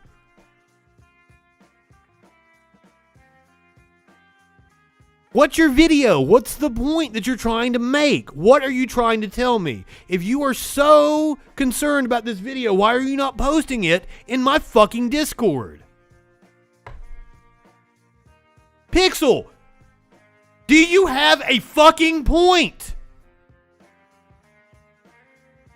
Because, like, I'm going to tell Adam to ban you or somebody else to ban you if you don't make a fucking point. What is your deal? And I don't like banning people.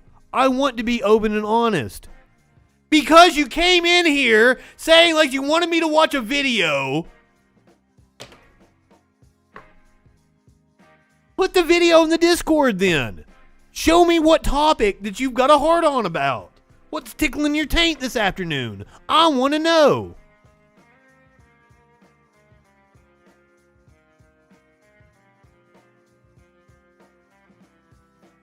Seriously, are you going to do something entertaining? If not, I'm moving the fuck on.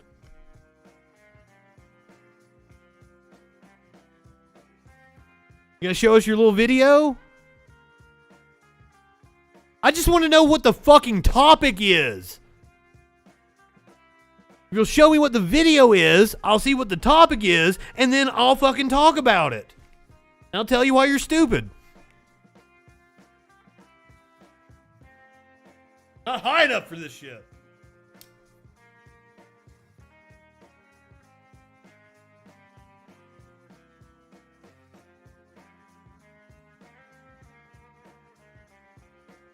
Well, Pixel?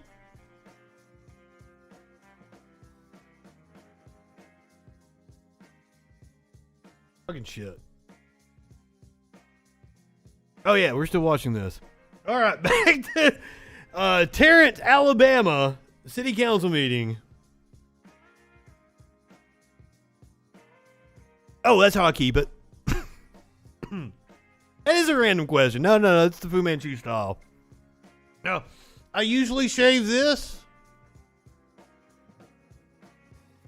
Sometimes I let it grow, and I do like the Hogan filling it in the Fu Manchu.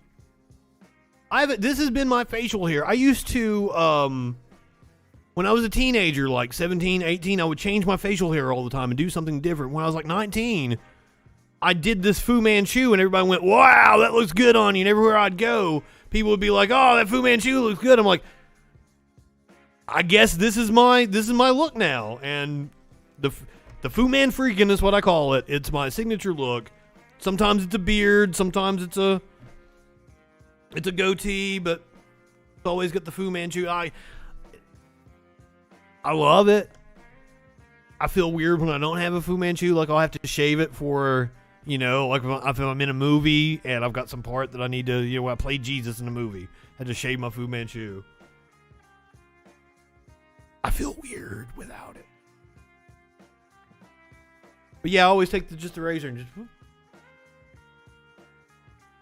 I was interested in what the fucking video they wanted me to. What is the deal? Is this a thing that happens on the Twitch channels that people come in like, hey, react to this video? Because this has happened 5 or 6 times to me. People come in while I'm reading the news and are like, hey, watch this video. And I'm like, that's weird. I don't allow links in the chat just because, like, spam and bots and shit. They'll come and start posting porn stuff. Not that I don't like links, but also, like, I fucking spend an hour or two putting a show together before I ever, like, do this shit. I'm sorry, I'm rambling now. It's intellectual Dollar Tree night. I'm going to get you guys over to Echoplex here in just a little bit. Tarrant Tattler, this also applies to the mayor and his racist ways Sorry, of Mr. getting Davis. rid Sorry, Mr. Davis. of all the white... Oh, Jesus Christ. Since I'm an angry hippie, you asked if you're arguing with people. Yes, I argue with people. I started screaming. No, I was just talking the way I normally do. Asked if I could show you a video. I thought about it, actually. Well, like, I told you to post it. Like, I don't know. Why are you still making this big deal about the video? Just post the video in the Discord. Let me see what the topic is, at least.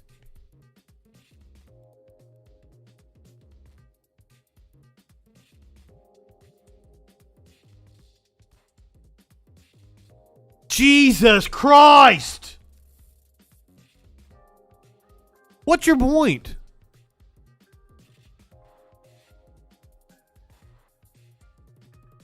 Yeah, this is the shit that we're going through. Because, like, man, like, this is stupid.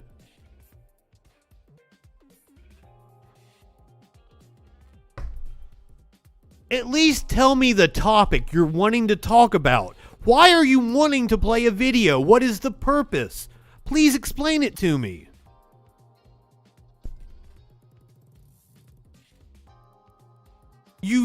I want to know what your point is. When I have debates with people, I am very, very purposefully asking for them to get to the point. Be concise. What do you want? You have a point to make. There has to be a reason you want me to watch this video. Now, what is it?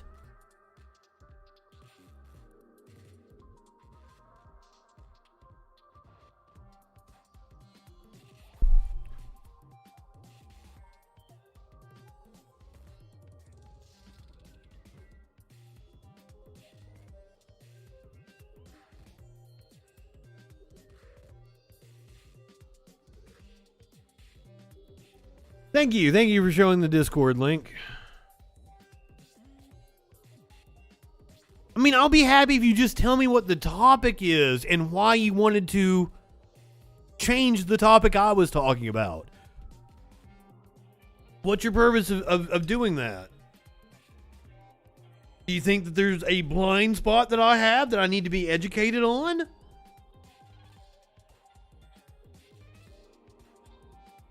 Are you just trying to troll me? Are you trying to troll the troll?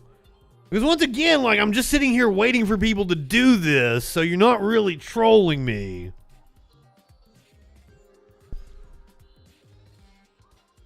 God damn it, I'm going to go back to fucking playing this video. He's going to stop me again. They are going to stop me. I don't know. Could be a female, but females tend not to, you know, troll.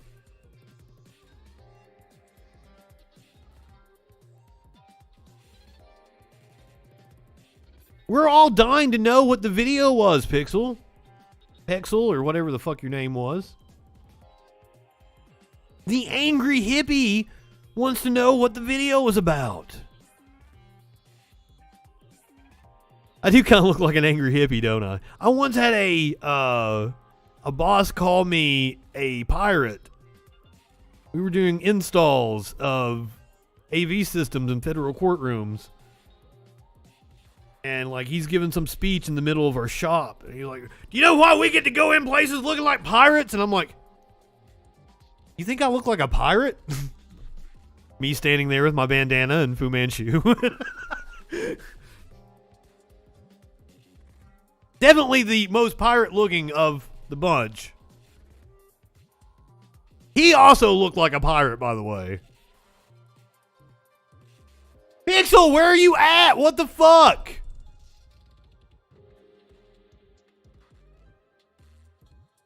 All right, let's see this.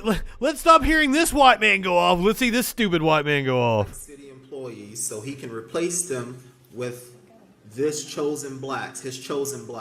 Some of those hired don't have the qualifications of those who quit because of the mayor or were fired by him. The city will suffer. The guys who work with street and sanitation. Okay, we went back a little bit further. I'm assuming that he's reading one of the posts by the dude's wife, or possibly by him. Roads that are not citizens' property. That is the reason why people are coming after you. Mr. Mayor, my wife has not put anything on Facebook in quite a while, and there are That's people. not true, because she made a comment about me on the Tarrant Tatler just the other day. Evidently, there's a way for someone to do something and put somebody else's name on it. Oh, you got hacked. Put anything on Facebook in a while. Because I've never disrespected you or your wife. And I feel that way because I have a spouse and won't be unto anyone that disrespects Mr. Bradford. I'm just here to tell anybody. I like her. She's sassy. This was about me and not my wife, and now. But your wife puts herself in politics by posting things on Facebook, and she attributes it to you. Mr. If Mayor, you don't want your family involved, then she shouldn't post my things wife can do and what she attribute wants to to you. do. My wife. Take care of herself, and I'd appreciate it if you want to talk to me about what I do, you can talk to me about what I do. I'm big enough to take care of myself. Well, even Your wife did seems say to on have there a that fixation you were against of- LGBTQ. She said that in one of those groups. Yeah. And she calls us The blacks. I'm N-word. the other The black N-word. girl. Let's get to the N-word. I mean, I know I'm do we black. have, hey, do we have? Man, he perks the fuck up. He's like, the N-word. Let's say the N-word. It's like Danny DeVito and It's Sunny in Philadelphia. I'm gonna say the N-word. Do we have a house nigger in here? Yeah, you. Oh, God. Do we? Would she please stand up? Y'all are seeing this, right? Cameras. That's what Miss Freeman. And this dude right here, he's in the middle of his comment, and somehow they got off on this bullshit. He's still standing at the podium. He probably agrees with this guy, but, like, still, like, I'll give him the benefit of a doubt. Like, poor dude to be there in the middle of all this. What's called? That's what the mayor called her. What do y'all think about that?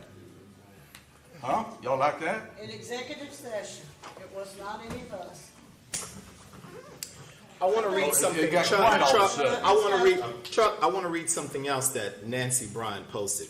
She Well, says, now we we're going have back to my questioned wife. where he lives. He owns multiple rental houses in Tarrant, but no one we have talked to. I just, like, The address. I'm amazed that they're able to just move on after that dude got up and dropped M-bombs and shit. Like, wow. Like, that didn't just bring the whole meeting to a fucking stop. But then again, it's Alabama, so. Not like it's the first time that word has been uttered in those fucking walls, I'm sure. I'm sorry, Glimmering. Oh. It's okay for me to repeat it because I said it before. I wanted everybody to know what the mayor had said, Bryant told reporters. He said it in a derogatory manner. I said it so that people would know what the mayor said. Oh! Because I didn't fucking get that. So apparently he's quoting the mayor to prove how, like, the mayor's racist, he's not racist. But both of them are Republicans since Newton's election as the town's first black mayor. Oh, wait, what? Wow. So the mayor said it, but the mayor is black. Okay, so, whew. That's a little different.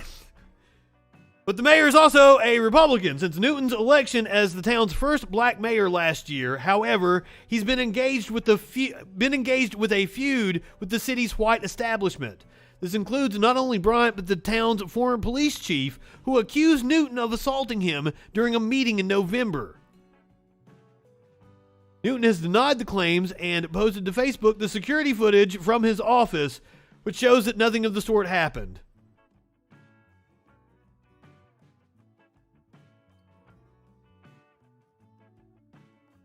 Guess this is the chief of police.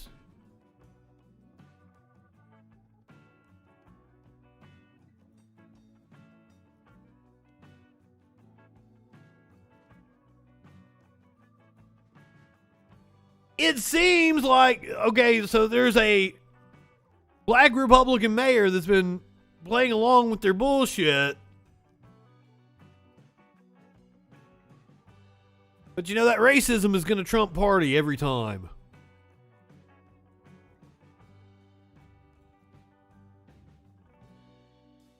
Yeah, the chief accused, because cops lie every fucking time, accused him of assault.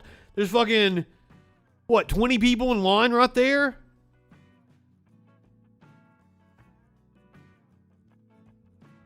Would have been plenty of witnesses if an assault occurred. Somebody's patting the motherfucker on the shoulder. He's smiling as he walks out.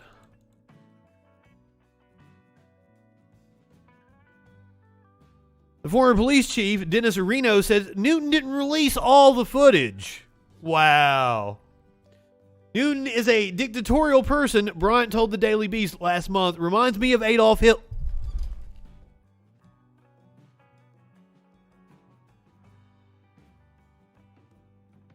What?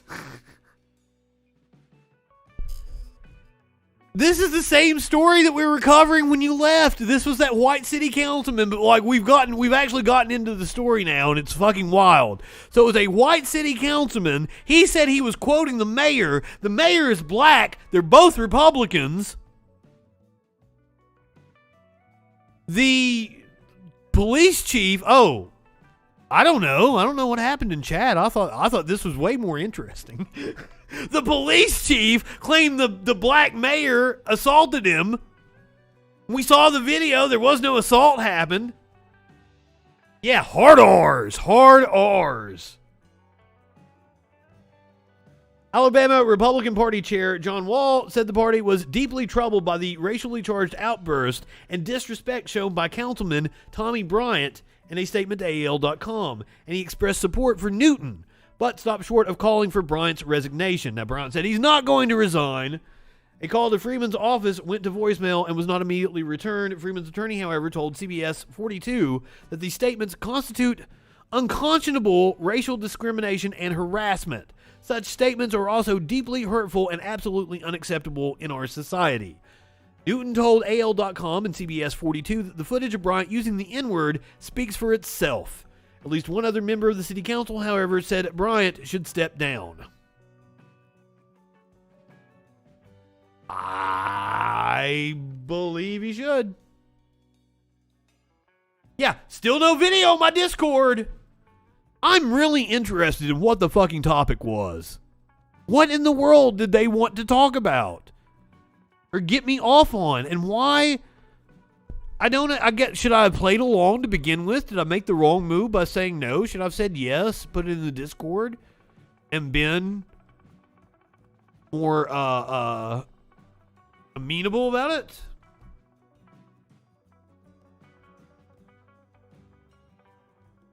Your call, Adam. I'll leave it all up to you guys. You're in charge of the chat. I guess Sparkles will be in charge of the show on Friday. You know what? I'm gonna go ahead. Let's get to the end of this because Echoplex is already on, right? They're already doing Intellectual Dollar Tree, I think, or did they come on at 10 my time? I get confused. Echoplex is on. I'll go ahead and dump you guys over there, but let's watch. Let's go down here to the one good thing. I'm sure he was. Yeah, that was the thing. Is I thought, he's going to argue with me. Oh, here, let me show you a video. No. All right, so everybody talking about the whole Jeff Bezos thing yesterday. You guys heard my spiel about it. I used it as an opportunity to bitch about Amazon and their horrid worker practices. But I mentioned it as we were talking about it. The one good thing about Bezos going to space was that he took Wally Funk with him. Wally Funk was a female astronaut that was cut from the original astronaut program. Finally achieved her dream of almost space. She didn't go to space. So we're actually going to get to hear from her, because who gives a fuck what Bezos had to say. Do check out that clip on YouTube, though, because I think my thumbnail is hilarious. Oh. Well, no, I don't know. Did he get the reaction he was looking? What reaction was he looking for? But okay, how could I have made that best for us, I guess? Like, if I had been agreeable to the video from the beginning, I would have got what I wanted and had the topic to be able to yell at him about and call him an idiot for 10 minutes. That's literally what I wanted to do, yes. So I should have agreed from the beginning, right? Instead of saying no. Because when I was thinking, that's what I was thinking. It's like, how do I best play this? And I think I might have went the wrong way with it. But anywho, let's hear from Wally Funk. I was in the front row of the news conference, and boy, she was just a ball of energy. She was so appreciative for what she just... Are we going to hear from her? ...to express that appreciation and her enthusiasm personally to Bezos. Listen to this. I want to thank you, sweetheart, because you made it possible for me. I've been waiting a long time. Still fuck Bezos. Finally get it up there. We had a great time. It was wonderful. I want to go again fast. She's ready. She wants to go again fast. 166160. Oh shit. You don't think he would have ever posted a video or anything? I don't fucking know. I don't know. Here's a video for you. Oh, we better hit the content warning on this one. It's going to get racy, guys. Because Dolly Parton is on her thought shit. Oh, my God. Today is July 20. It's my husband Carl's birthday. And you're probably wondering why I'm dressed like this. Well, it's for my husband's birthday. Remember, some time back, I said I was going to pose on the Playboy magazine when I was 75. Well, I'm 75, and they don't have a magazine anymore. But my husband always loved the original cover of Playboy, so I was trying to think of something to do to make him happy. He still thinks I'm a hot chick after 57 years. I still think you're a hot chick. And I hope he agrees. What do you think? Anyway. Good goddamn. I did a little photo shoot in this little outfit, and I had a cover made of the new Dolly, or the old new Dolly. And in the first one, see, remember this? I was kind of a little butterball in that one. Well, I'm string cheese now. A little butterball? God, I hope. Anyway, I'm going to surprise him, going in singing to him in my little bunny suit. So, what do you think? You think Playboy ought to pay me for at least the photo shoot? I do. Not like you need the money, Dolly. Fuck. For those of you who don't know, like, I went to college in Tennessee, and Dolly Parton is a fucking god. She should be the governor. Woo-wee. She wasn't no butterball. She was a fucking hottie. Still is. Goddamn. That woman is amazing. All right, I want to introduce you guys. Shit, I'm all fucking tongue-tied here.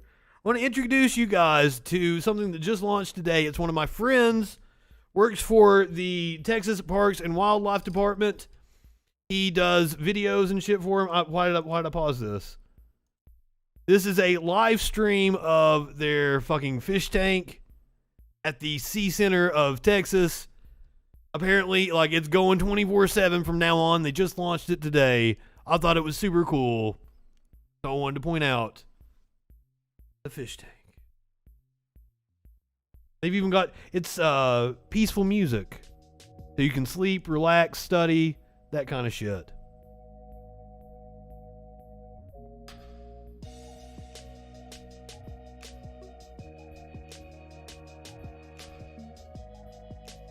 Hell yeah!